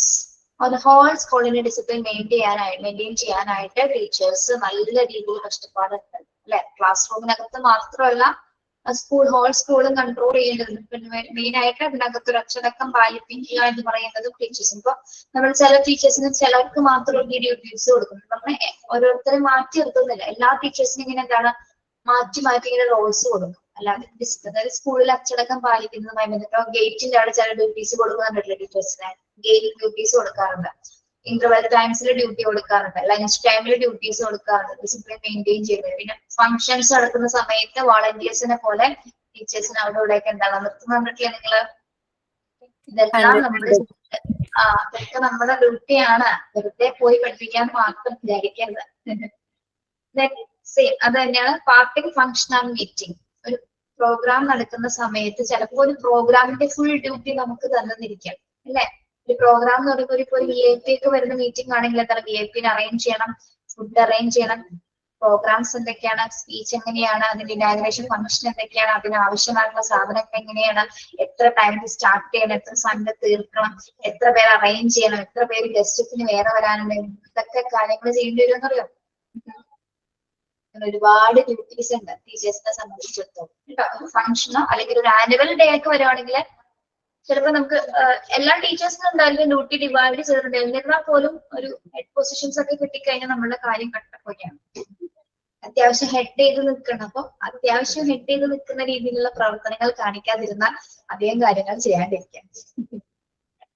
അങ്ങനെ ചെയ്യാതിരിക്കരുത് കേട്ടോ. നിങ്ങളുടെ പൊട്ടൻഷ്യൽ എന്താണോ അതിനനുസരിച്ച് നിങ്ങൾ ആ സ്കൂളിൽ വേണ്ടി വർക്ക് ചെയ്യുക. അതാണ് വേണ്ടത്. അങ്ങനെ മാറി നിൽക്കരുത്. മാറി നിന്നാൽ മാറി നിൽക്കാനേ നേരം ഉണ്ടാവുള്ളൂ കേട്ടോ. അത് നിൽക്കട്ടെ, ഞാൻ അങ്ങനെ പറയില്ല കേട്ടോ. പിന്നെ കമ്മ്യൂണിക്കേഷൻ. എന്താണ് ഇവിടെ കമ്മ്യൂണിക്കേഷൻ എന്ന് ഉദ്ദേശിച്ചിരിക്കുന്നത്? എല്ലാവരോടും നല്ല രീതിയിൽ ഇടപെടുക. യെസ്, ആശയവിനിമയം. ലഭ്യമായിട്ടുള്ള ആശയവിനിമയം. അതായത് നമ്മളുടെ സ്കൂളിൽ അധ്യാപകർ മാത്രമല്ല, അധ്യാപകരുണ്ട്, ടെക്നിക്കൽ സ്റ്റാഫ് ഉണ്ട്, മറ്റു അതർ സ്റ്റാഫ്സുകളുണ്ട്, പിന്നെ ഒരു അസോസിയേഷൻ, PT അസോസിയേഷൻ, ഇവരോട് കുട്ടികൾ അല്ലെ, എല്ലാവരും അതിൽ വരും അല്ലെ. ആശയവിനിമയം ബന്ധപ്പെട്ട് സ്കൂൾ കോമ്പൗണ്ട് അടക്കം എല്ലാ മേഖലയിലും വർക്ക് ചെയ്യുന്ന ആൾക്കാരുമായിട്ട് നമുക്ക് എങ്ങനെയായിരിക്കണം ഏറ്റവും നല്ല രീതിയിലുള്ള ഒരു ആശയവിനിമയം നടത്തിയിരിക്കണം. അത് കമ്മ്യൂണിക്കേഷൻ, പ്രോപ്പർ കമ്മ്യൂണിക്കേഷൻ ചാനൽ എല്ലാ അധ്യാപകർക്കും ഉണ്ടായിരിക്കും. Okay. Financial assistance. Financial assistance എന്താ? ഫിനാൻഷ്യൽ അസിസ്റ്റൻസ് സ്കൂളിന് ബഡ്ജറ്റ് ഉണ്ടോ? സ്കൂളിന് ഒരു ബഡ്ജറ്റ് ഉണ്ടോ? ഉണ്ടാവും അല്ലെ. ബഡ്ജറ്റ് റിലേറ്റഡ് ആയിട്ട് വരുന്ന കാര്യങ്ങൾ നമ്മൾ ചിലപ്പോ ചെയ്യേണ്ടതായിട്ട് വന്നേക്കാം അല്ലെ. അത് നമ്മൾ പഠിക്കുന്നുണ്ട്. ഫിനാൻഷ്യൽ അസിസ്റ്റൻസിൽ ഏതൊക്കെയാണ് നമ്മൾ അടുത്ത ഭാഗങ്ങൾ പഠിക്കും. ഇതിന്റെ എക്സ്പ്ലനേഷൻസ് ആണെങ്കിൽ നമ്മൾ പഠിക്കാൻ പോകുന്നു. ഫിനാൻഷ്യൽ അസിസ്റ്റൻസ് എന്ന് പറയുമ്പോൾ മെയിൻ ആയിട്ട് നമ്മള് ഓഫീസിലെ സാലറിയുമായി ബന്ധപ്പെട്ട കാര്യങ്ങളുണ്ട്. അതേപോലെ തന്നെ ഫീ സ്ട്രക്ചർ ഉണ്ടാവും. ചില സ്കൂളിലെ പാക്കേജസ് ഫീ സ്ട്രക്ചറുകൾ ഉണ്ടാവും. എക്സാം റിലേറ്റഡ് ആയിട്ടുള്ള ഫീസുകൾ ഉണ്ടാവും. അതർ ആക്ടിവിറ്റീസ്, ഫംഗ്ഷൻസ് ഒക്കെ ചെയ്യുന്നതിന് വേണ്ടിയിട്ട് പല പല രീതിയിൽ നമ്മുടെ ഫണ്ട് ഉണ്ടാവും. അല്ലാതെ നമ്മൾ എന്താണ് അല്ലാതെ ഫണ്ടുകൾ കുട്ടികളിൽ നിന്ന് നമ്മൾ പിരിക്കാറുണ്ട് അല്ലെ. പാരന്റ്സ് PTA നിന്ന് പിരിക്കുന്നിട്ട് അല്ലാതെ തന്നെ എന്താണ് കുട്ടികളിൽ നിന്ന് നമ്മൾ ചെറിയ രീതിയിൽ ഇപ്പൊ നമ്മള് ഇതിനൊക്കെയാണ് സ്റ്റാമ്പ് ഒക്കെ വാങ്ങിക്കുമ്പോൾ ചെറിയ എമൗണ്ട് ഒക്കെ വാങ്ങിക്കാറുണ്ട് കുട്ടികളിൽ നിന്ന്. സ്റ്റാമ്പുകളൊക്കെ വാങ്ങിക്കുമ്പോൾ പിന്നെ ID കാർഡിന്റെ ഒരു ഫണ്ട്, ID കാർഡ്സിന് വേണ്ടിയിട്ട് കുട്ടികളുടെ ഫണ്ട്സ് വാങ്ങിക്കാറുണ്ട്. അങ്ങനെ പല രീതിയിൽ നിന്ന് നമ്മള് ഫിനാൻഷ്യൽ ആയിട്ട് വരുന്ന പല മേഖലകളുണ്ട്. അതായത് ഇതിനെ പലതും സെപ്പറേറ്റ് ചെയ്യുന്നത്. ഇപ്പൊ നേരത്തെ പറഞ്ഞ പോലെ യൂണിഫോംസുമായി ബന്ധപ്പെട്ട് നമുക്ക് എന്താണ് ഏറ്റവും കൂടുതലാണ് പൈസ വരുന്ന ഒരു കാര്യം അല്ലെ. പൈസ ഏറ്റവും പോകുന്നത് പറഞ്ഞാൽ യൂണിഫോംസ് തന്നെയാണ്. ടെക്സ്റ്റ് ബുക്ക് റിലേറ്റ് ചെയ്ത് വരുന്നത്. അതേപോലെ തന്നെ മറ്റ് ഇപ്പോ എന്താണ് ഫെസ്റ്റിവലിനൊക്കെ പിരിക്കും. എന്താണ് ആനുവൽ ഡേ ഫെസ്റ്റിവലിനൊക്കെ ആനുവൽ ഡേ ഫെസ്റ്റിവൽസുകള് അങ്ങനെയുള്ള പ്രോഗ്രാംസ് ഒക്കെ വരുന്ന സമയത്ത് അതിനു വേണ്ടി മാത്രമായിട്ട് ഒരു ബഡ്ജറ്റ് തയ്യാറാകും. ഓൾറെഡി ഒരു 1 year ബഡ്ജറ്റ് ഓൾറെഡി തയ്യാറാക്കിയിരുന്നത്. ഒരു അക്കാദമിക് ഇയർ ആരംഭിക്കുമ്പോൾ തന്നെ എന്താണ് നമ്മള് ഒരു വർഷത്തേക്ക് മുഴുവനായിട്ട് എന്ത് നീക്കിയിട്ടുണ്ടാവും പൈസ അല്ലെങ്കിൽ ഒരു ബഡ്ജറ്റ് എന്താണ് തയ്യാറാക്കുന്നത്. ആ ബഡ്ജറ്റ് അനുസരിച്ചിട്ടായിരിക്കും ഇവിടെ പോകുന്നത്. പക്ഷെ അതിന്റെ ഇടയിൽ പല പല പ്രോഗ്രാംസ് വരും. നമ്മൾ വിചാരിക്കാത്ത രീതിയിലുള്ള പല കാര്യങ്ങളും ഫണ്ട് അനുവദിക്കേണ്ട സിറ്റുവേഷൻസ് ഉണ്ടാവാം. ഇപ്പൊ നമുക്കറിയാം ഒരു കലോത്സവം വന്നാല് അല്ലെ, സ്കൂൾ കലോത്സവം വന്നു കഴിഞ്ഞാൽ നമുക്കറിയാലോ ഏറ്റവും കൂടുതൽ സ്കൂളുകളിൽ നിന്ന് നല്ല രീതിയിൽ എമൗണ്ട് പോകും. ഓക്കെ. അതിന് PTA ചില സന്ദർഭങ്ങളാണ്. അപ്പൊ ചിലർ സ്പോൺസർ ചെയ്യാനുണ്ടാവും. ചിലപ്പോ എന്താണ് PTA എന്ന് തന്നെ ഫണ്ട് എടുക്കും. അല്ലെങ്കിൽ ചില ഐറ്റംസ് ഒക്കെ നമുക്ക് ഇറക്കാനായിട്ട് ഇപ്പൊ ജില്ലാ തലത്തിലൊക്കെ പോകാനാണെങ്കിൽ സംസ്ഥാന തലത്തിലൊക്കെ പോകാനാണെങ്കിൽ കുട്ടികളെ കൊണ്ടുപോകാൻ ചിലപ്പോൾ ചില സ്കൂളുകൾക്ക് സാമ്പത്തികമായിട്ട് ബുദ്ധിമുട്ടുകൾ നേരിടുന്ന സ്കൂളുകളൊക്കെ ഉണ്ട് അല്ലെ. അങ്ങനെയുള്ള ചില സ്കൂളുകളിലൊക്കെ സ്പോൺസർഷിപ്പ് ഉണ്ടായിരിക്കും, അല്ലെങ്കിൽ ചിലപ്പോൾ ടീച്ചേഴ്സ് തന്നെ പിരിവെടുക്കും. അങ്ങനെയുള്ള പല പല കാര്യങ്ങൾ ഫിനാൻസുമായി ബന്ധപ്പെട്ട് സ്കൂളിനകത്ത് പല പ്രോഗ്രാംസ് ഉണ്ട്, പല രീതിയിൽ നമ്മൾ അതിനെ കാറ്റഗറൈസ് ചെയ്ത് പഠിക്കാനുണ്ട്. അത് അടുത്ത ഭാഗങ്ങളിൽ നമ്മൾ നോക്കും കേട്ടോ. അപ്പോ ഈ ഒരു ചാപ്റ്റർ നമ്മൾ കംപ്ലീറ്റ് പഠിക്കുന്നത് സ്കൂൾ മാനേജ്മെന്റുമായി ബന്ധപ്പെട്ട കാര്യങ്ങളാണ്. അതില് നമുക്കറിയാം എല്ലാ ടീച്ചേഴ്സും ഇതൊരു ടീം വർക്ക് ആയിട്ട് ചെയ്താൽ മാത്രമല്ലേ ഇത് നമുക്ക് നല്ല രീതിയിൽ ചെയ്യാൻ പറ്റുള്ളൂ. ഒരാൾ ഒറ്റയ്ക്ക് ചെയ്ത് കഴിഞ്ഞാൽ ഇതെല്ലാം തീർക്കാൻ പറ്റുമോ? ഇല്ല മാം, ടീം വർക്ക് വേണമെങ്കിൽ നമ്മള് മറ്റു അധ്യാപകരുമായിട്ട് നല്ലൊരു ആശയവിനിമയം ഉണ്ടായിരിക്കും അല്ലെ. അതായത് മറ്റ് ഈ അസൂയ ശുംഭ അങ്ങനെയുള്ള പല പ്രശ്നങ്ങളും സ്കൂളുകളിൽ ഉണ്ടാവാറുണ്ട്, അധ്യാപകർക്കിടയിലും പ്രശ്നങ്ങളുണ്ട് അല്ലെ. അങ്ങനത്തെ പ്രശ്നങ്ങൾ വരുമ്പോൾ ഒരുപാട് നമുക്കത് നമ്മുടെ ഒരു ഇൻസ്റ്റിറ്റ്യൂഷനെ തന്നെയാണ് അത് ബാധിക്കുന്നത്. ഒരിക്കലും നമ്മുടെ ടീച്ചിങ് ലൈഫിൽ ആ ടീച്ചിങ് പ്രൊഫഷനിൽ അത്തരത്തിലുള്ള ബുദ്ധിമുട്ടുകൾ കൊണ്ടുവരാതിരിക്കാൻ ശ്രമിക്കണം. അങ്ങനെ എന്തെങ്കിലും ഉണ്ടെങ്കിൽ നമ്മൾ എന്താണ് പറഞ്ഞു തീർക്കുക. അധ്യാപകർ തമ്മിൽ പ്രശ്നം ഉണ്ടെങ്കിൽ പോലും നമുക്ക് പറഞ്ഞു തീർക്കേണ്ടതാണ് അല്ലെ. അപ്പൊ അങ്ങനത്തെയൊക്കെ പ്രശ്നങ്ങളൊന്നും ഇല്ലാതെ ഒരു ടീം വർക്ക് ആയിട്ട് ആ ഒരു ഓർഗനൈസേഷനെ അല്ലെങ്കിൽ ഒരു സ്കൂളിനെ നമ്മൾ കൊണ്ടുപോവുകയാണെങ്കിൽ നമുക്ക് ഒരു പരിധി വരെ ഏറ്റവും നല്ല രീതിയിൽ സ്കൂളിന്റെ വിഷനും മിഷനൊക്കെ അച്ചീവ് ചെയ്യാനായിട്ട് സാധിക്കും. അങ്ങനെ പറ്റാത്ത അധ്യാപകരുള്ള സമയത്താണ് പല വേരിയേഷൻസ് സ്കൂളിൽ അല്ലെങ്കിൽ പല പ്രോബ്ലംസ് ഉണ്ടാകുന്നത്. അപ്പൊ അങ്ങനെ വരാതിരിക്കാനും കൂടി ആ ഒരു മനസ്ഥിതിയോട് കൂടി ആയിരിക്കണം നമ്മൾ സ്കൂളിൽ വർക്ക് ചെയ്യുന്നത്. നമ്മൾ മുഖാന്തരം ആർക്കും ഒരു ബുദ്ധിമുട്ട് ഉണ്ടാവാൻ പാടില്ല. അതും കൂടി നമ്മൾ എപ്പോഴും ശ്രദ്ധിക്കേണ്ടതുണ്ട്. പിന്നെ നമ്മൾ അവിടെ വന്നിരിക്കുന്നത് പഠിപ്പിക്കാൻ വേണ്ടി മാത്രമാണെന്നൊരു ചിന്ത പാടില്ല. നമുക്ക് അനദർ ഡ്യൂട്ടീസ് ഉണ്ട്, അത് എനിക്ക് പറ്റുന്നതിൽ ഏറ്റവും മാക്സിമം നല്ല രീതിയിൽ ബെസ്റ്റ് പെർഫോമൻസ് ചെയ്യാൻ പറ്റുന്ന രീതിയിൽ ഞാൻ ചെയ്യുമെന്നുള്ളൊരു തീരുമാനം കൂടി നമുക്ക് ഉണ്ടാവണം. പല രീതിയിലും പല ബുദ്ധിമുട്ടുകളൊക്കെ അനുഭവിക്കേണ്ടി വരും, പക്ഷെ അതൊക്കെ അക്സെപ്റ്റ് ചെയ്യും. നമുക്കൊരു എക്സ്പീരിയൻസ് ആണ്, പിന്നീട് അത് ചെയ്യാതിരിക്കാനുള്ള ഒരു എക്സ്പീരിയൻസ് ആയിരിക്കും എന്തെങ്കിലും ഒരു മിസ്റ്റേക്ക് വന്നപ്പോൾ. പിന്നെ എല്ലാവരും ശ്രദ്ധിക്കാൻ, നമുക്ക് സ്കൂളിൽ നിന്ന് ഒരു ഡ്യൂട്ടി കിട്ടുന്ന സമയത്ത് നിങ്ങൾക്ക് അത് അറിയില്ലെന്നാണെങ്കിൽ അറിയാവുന്നവരോട് വ്യക്തമായി ചോദിക്കും. ഇപ്പൊ ആദ്യമായിട്ടൊക്കെ പോകുന്നത് നിങ്ങൾക്ക് ചിലപ്പോൾ ഒന്നും അറിയാൻ പറ്റില്ല. ഓക്കെ, അപ്പൊ അറിയില്ലാത്ത കാര്യങ്ങൾ ചോദിച്ചറിഞ്ഞ് മനസ്സിലാക്കി നിങ്ങൾക്ക് പറ്റില്ലെന്നാണെങ്കിൽ അത് അവരോട് പറയാം, ഇത് ചെയ്യാൻ ബുദ്ധിമുട്ടുണ്ടെന്ന് പറയാം. അപ്പൊ അവരൊന്നും കൂടി കൺവീനിയന്റ് ആക്കുന്ന രീതിയിൽ നമ്മൾ പറഞ്ഞു തരും. എന്നിട്ട് മാത്രം നിങ്ങൾ ഓക്കെ ആണെങ്കിൽ മാത്രം ആ കാര്യങ്ങൾ ചെയ്യാം കേട്ടോ. അത് ആദ്യത്തെ സ്റ്റാർട്ടിങ് ട്രബിൾ മാത്രമേ ഒക്കെ ഉണ്ടാവും. അതെങ്കിൽ നിങ്ങൾ ചെയ്ത് നിങ്ങൾ ഭയങ്കര എബിൾ ആയിരിക്കും അതിന് കേട്ടോ. അപ്പൊ അതൊക്കെ ഒന്ന് ശ്രദ്ധിക്കണം. കാരണം നമ്മള് വേറൊരു സ്ഥലത്ത് ചെന്നതാണ്, വേറൊരു അന്തരീക്ഷമാണ് ഈ സ്കൂൾ എന്ന് പറയുന്നത്. അപ്പൊ അതിലേക്ക് അഡാപ്റ്റ് ആവാനായിട്ട് ചിലപ്പോൾ കുറെ ആദ്യമായിട്ട് പോകുന്നവർക്ക് മാത്രമേ ബുദ്ധിമുട്ടുള്ളൂ. അല്ലാത്തവർക്ക് ഇപ്പൊ നിങ്ങൾ കുറെ പേരൊക്കെ ഓൾറെഡി ടീച്ചിങ് പ്രൊഫഷൻ ഇപ്പോഴും സ്കൂളിൽ പോകുന്നവരല്ലേ? ഇപ്പോഴും സ്കൂളിൽ പോകുന്നവരുണ്ടോ? ക്ലാസ്സിൽ ഉണ്ട്, വർക്ക് ചെയ്യുന്നവരുണ്ട്. ഓക്കെ, നിങ്ങൾക്ക് അറിയാൻ പറ്റും.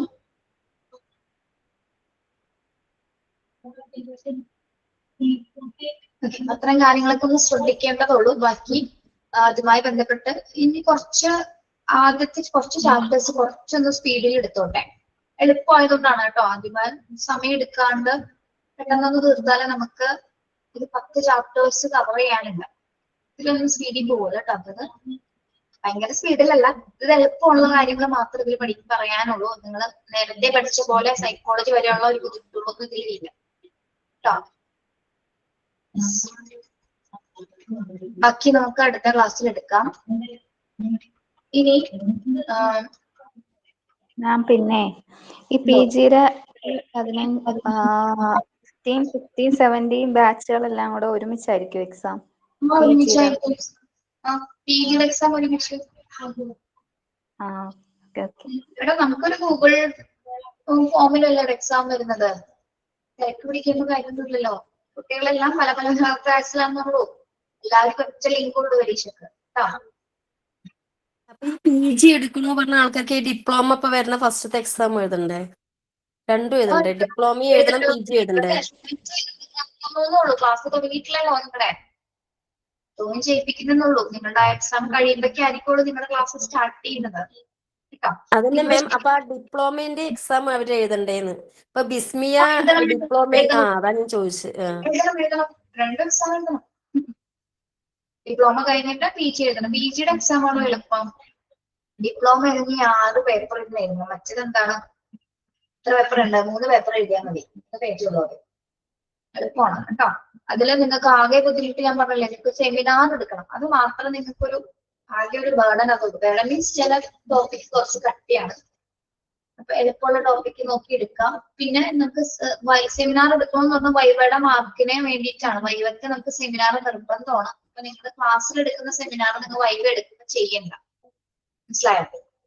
ചില കുട്ടികൾ എന്താണ് വൈവ് എടുക്കുന്ന സമയത്താണ് സെമിനാർ പ്രസന്റ് ചെയ്യുന്നത്. നിങ്ങളുടെ ഇഷ്ടം. നിങ്ങൾക്ക് ഏറ്റവും കോൺഫിഡന്റ് ആയിട്ട് എപ്പോഴാണോ ചെയ്യാൻ പറ്റുന്നത് അങ്ങനെ ചെയ്യാം. അല്ലെങ്കിൽ നിങ്ങൾ ക്ലാസ് ടൈമിലാണ് വൈവ് സെമിനാർ ചെയ്യണമെങ്കിൽ അതിന്റെ മാർക്ക് ഞങ്ങൾ എഴുതി വെക്കും. അതായിരിക്കും നിങ്ങളുടെ വൈവയോടൊപ്പം സെമിനാറിന്റെ മാർക്ക് ചെയ്യുന്നത്. PG കുട്ടികളുടെ കാര്യമാണ് കേട്ടോ, ഡിപ്ലോമ അല്ല. PGക്ക് മാത്രമാണ് നിങ്ങൾ വൈവ ചെയ്യുന്ന സമയത്ത് നമ്മള് PGക്കാരുണ്ടെങ്കിൽ അവരെ കൊണ്ട് സെമിനാർ എടുക്കും. ഏതെങ്കിലും ഇഷ്ടമുള്ള ടോപ്പിക് നിങ്ങൾക്ക് ഇഷ്ടമുള്ള രീതിയിൽ എടുക്കാം. ഒരു ടെൻഷനും വേണ്ട. നമുക്ക് അറിയാവുന്ന പോലെ അതിനെ കുറിച്ച് പറഞ്ഞാൽ മതി. ഡിപ്ലോമ എടുത്താൽ ഇനി PG എടുക്കാൻ പറ്റുമോ? പിന്നെ എടുക്കാലോ. മനസ്സിലാവും. പറഞ്ഞത് കേട്ടപ്പോ എടുക്കാൻ പോകും. ഡിപ്ലോമക്ക ചേർന്നത് PG എടുക്കണോന്നപ്പോ PG നിങ്ങൾക്ക് ഈ ഫുള്ള് ഡിപ്ലോമ തീർന്ന് മര്യാദ സമാധാനമായിട്ട് PG എടുത്താൽ മതി. അങ്ങനെ എടുത്താൽ മതി. ജോയിൻ ചെയ്തെടുത്തോ കേട്ടോ. അങ്ങനെ നിങ്ങൾക്ക് ഇഷ്ടം പോലെ എന്താണെന്ന് വെച്ചാൽ അതുപോലെ ചെയ്യാം. ശരിക്കും ആലോചിച്ചിട്ടൊക്കെ എടുത്താൽ മതി കേട്ടോ. ആലോചിച്ചിട്ട് നിങ്ങൾക്ക് ഓക്കെ ആണെങ്കിൽ മാത്രം PG എടുക്കാം. ഞാൻ അങ്ങനെ പറയുള്ളൂ. എനിക്ക് ആദ്യം ബുദ്ധിമുട്ട് തോന്നുന്നുണ്ടല്ലോ. ബുദ്ധിമുട്ടൊക്കെ ഉണ്ടോ? ഇപ്പൊ ഡിപ്ലോമ പഠിച്ചിട്ട് നിങ്ങൾക്ക് നല്ല ബുദ്ധിമുട്ടില്ലേ? ഡിപ്ലോമയിലെ ഏറ്റവും ബുദ്ധിമുട്ട്. PGക്ക് അത്രയും പോലില്ലെന്ന് തോന്നുന്നു. എന്തൊക്കെ കാര്യങ്ങൾ ചെയ്യണം, എത്ര റെക്കോർഡ്സ് ചെയ്യണം, എന്തോരം വർക്ക് ചെയ്യണം അല്ലേ? എന്തോരം ബുദ്ധിമുട്ടുകൾ എന്താ? ഓഫ്ലൈൻ ആയിട്ട് പോലും അല്ല, ഓൺലൈൻ ആയിട്ട് പോലും നിങ്ങൾക്ക് ഇത്രയും കാര്യങ്ങൾ ചെയ്യിപ്പിക്കുന്ന ഒരു ഇൻസ്റ്റിറ്റ്യൂഷൻ വേറെ ഇല്ല. സത്യം. ഓക്കെ. അപ്പൊ അല്ല, നമ്മൾ ഈ കഷ്ടപ്പെടുന്നതിനൊക്കെ എന്തെങ്കിലും വേണ്ടേ? അപ്പൊ ഇപ്പൊ 15 കഴിഞ്ഞ കുട്ടികൾക്ക് ഒത്തിരി പേർക്ക്, ഒരു 13 പേർക്ക് ജോലി കിട്ടി. ഇപ്പൊ തന്നെ അടുപ്പിച്ച് കിട്ടി. ഇപ്പൊ ഈ അക്കാദമിക് ഇയറിൽ 13 കുട്ടികൾ പ്ലേസ്ഡ് ആയി. ഓക്കെ. അതൊക്കെയാണ് നമ്മൾ വിചാരിക്കും ജോലിയൊന്നും കിട്ടിയിരിക്കില്ല എന്നുള്ളൊരു കോൺസെപ്റ്റ് നമ്മുടെ മനസ്സിൽ വരുന്നുണ്ട്. പക്ഷെ പെട്ടെന്ന് ഒരു ദിവസം ഒരിക്കലും നമുക്ക് സ്കൂളിൽ നിന്ന് വിളി വരുന്നില്ല. നിങ്ങൾ വെയിറ്റ് ചെയ്യാം. എന്തായാലും കിട്ടും. ഓക്കെ. Thank you. അധ്വാനിച്ചവർക്ക് മാത്രമേ ഫലമുള്ളൂ അല്ലേ മാം? അധ്വാനിച്ചവർക്ക് നല്ല ഫലം കിട്ടുന്നു. അഡ്വഞ്ചറിന് മാത്രം ഫലം കിട്ടുള്ളൂ. അധ്വാനിച്ചവർക്ക് മാത്രമേ ഫലം കിട്ടുള്ളൂ. അധ്വാനിച്ചൊന്നും അതാ പിന്നെ അങ്ങനെയല്ലേ? അതങ്ങനെയാണ്. നല്ലൊരു ചോദ്യം. നമുക്കിപ്പോ ഇത് ട്രെയിനിങ്ങിന് പോണ ടൈം ആണെങ്കിലേ നമുക്ക് സ്മാർട്ട് ശ്രീ എന്തെങ്കിലും ലെറ്ററോ അങ്ങനെ എന്തെങ്കിലും നമ്മൾ ഡയറക്റ്റ് ആയിട്ട് പോയി ചോദിക്കും. കിട്ടും. എല്ലാം കിട്ടും കേട്ടോ. നിങ്ങൾക്ക് ഇപ്പൊ ഇതിന്റെ ഇടയിലാണ് ആരെങ്കിലും സ്കൂളിൽ നിന്ന് വിളിക്കുകയാണെങ്കിൽ നിങ്ങൾ ഓൾറെഡി കോഴ്സ് ചെയ്തുകൊണ്ടിരിക്കുകയല്ലേ. അപ്പൊ അത് ചെയ്തുകൊണ്ടിരിക്കുകയാണെന്നുമായി ബന്ധപ്പെട്ട ഒരു ഡോക്യുമെന്റ് ഉണ്ട്. അല്ലെങ്കിൽ ജിഷ മാം പറഞ്ഞു ആ മോണ്ടിസോറിയുടെ ഒരു പാട്ടില്ലേ, തേർഡ് മൊഡ്യൂൾ അതുകൂടി കഴിഞ്ഞിട്ട് നല്ലതാണ്. അത് കഴിഞ്ഞിട്ട് പോയാൽ മതി. അതും ഈ പാർട്ട് 4 കഴിഞ്ഞിട്ട് പോകണേലും നല്ലത് കേട്ടോ. സ്കൂളിനെ പറ്റി അത്യാവശ്യം കാര്യങ്ങൾ നമുക്ക് അറിയാൻ പറ്റും. പാർട്ട് 3യിലാണ് നമ്മുടെ എസെൻസ് എടുക്കുന്നത്. പാർട്ട് 3യിലാണ് മോണ്ടിസോറിയുടെ ഏറ്റവും എസെൻസ്. മോണ്ടിസോറിയുടെ എസെൻസ് അല്ല, സ്കൂൾ ഇതാണ്. അപ്പൊ അതും കൂടി കഴിയുന്നതായിരിക്കും നല്ലത്. പക്ഷെ നിങ്ങൾക്ക് അവസരം വന്നാൽ നിങ്ങൾക്ക് പോവാതിരിക്കണ്ട കേട്ടോ. അവസരം വന്നാൽ പോയിക്കോളൂ. അതിന്റെ ഇടയിൽ ക്ലാസ് അറ്റൻഡ് ചെയ്താൽ മാത്രം മതി. അവസരങ്ങൾ എപ്പോഴും വരില്ല എന്ന് പറയാറില്ലേ? അവസരങ്ങൾ എപ്പോഴും വരില്ല. നമ്മളിപ്പോ ചൂസ് ചെയ്യാതിരിക്കുമ്പോ അത് പോകും. സർട്ടിഫിക്കറ്റ് ഇല്ലാണ്ടോ പറ്റില്ലല്ലോ. സർട്ടിഫിക്കറ്റ് വേണ്ടേ? അല്ലാണ്ടെങ്കിൽ ചില സ്കൂളിന് ആവശ്യമില്ലടോ. ചില സ്കൂളുകാർ പറയും നിങ്ങൾ കോഴ്സ് ചെയ്തുകൊണ്ടിരിക്കുകയല്ലേ, എത്രയോ കുട്ടികൾ അങ്ങനെ ചെയ്യുന്നുണ്ടാ, ചെയ്തോളൂ. ക്ലാസ് അവർക്ക് ആവശ്യമാണ്. നമ്മുടെ ടീച്ചറിന് ആവശ്യമായിട്ടാണ് നമ്മൾ അറ്റൻഡ് ചെയ്ത് വിളിക്കുന്നത്. അപ്പൊ അങ്ങനെ അവസരം വന്നാൽ നിങ്ങൾ ആരും പോവാതിരിക്കണ്ട. നിങ്ങൾക്ക് അതിനുള്ള എല്ലാ ക്യാപ്പബിലിറ്റീസ് ഉണ്ട് കേട്ടോ. നിങ്ങൾ പോയിക്കോളൂ, ധൈര്യമായിട്ട് പോയിക്കോളൂ. പിന്നെ വരുന്നിടത്ത് വെച്ച് കാണാം. Okay. Thank you. Thank you ma'am. Okay. Thank you. നിങ്ങൾക്ക് എത്ര പേരുണ്ട്? 15 പേര്, 13, 14 പേരാ? 13 പേരുള്ളൂ. 18 പേരൊക്കെ ഉണ്ടായിരുന്നു മാം. ഓക്കെ. ശരി കേട്ടോ. ബാക്കിയൊക്കെ അടുത്ത ക്ലാസ് എടുക്കാം. Thank you. Have A nice day.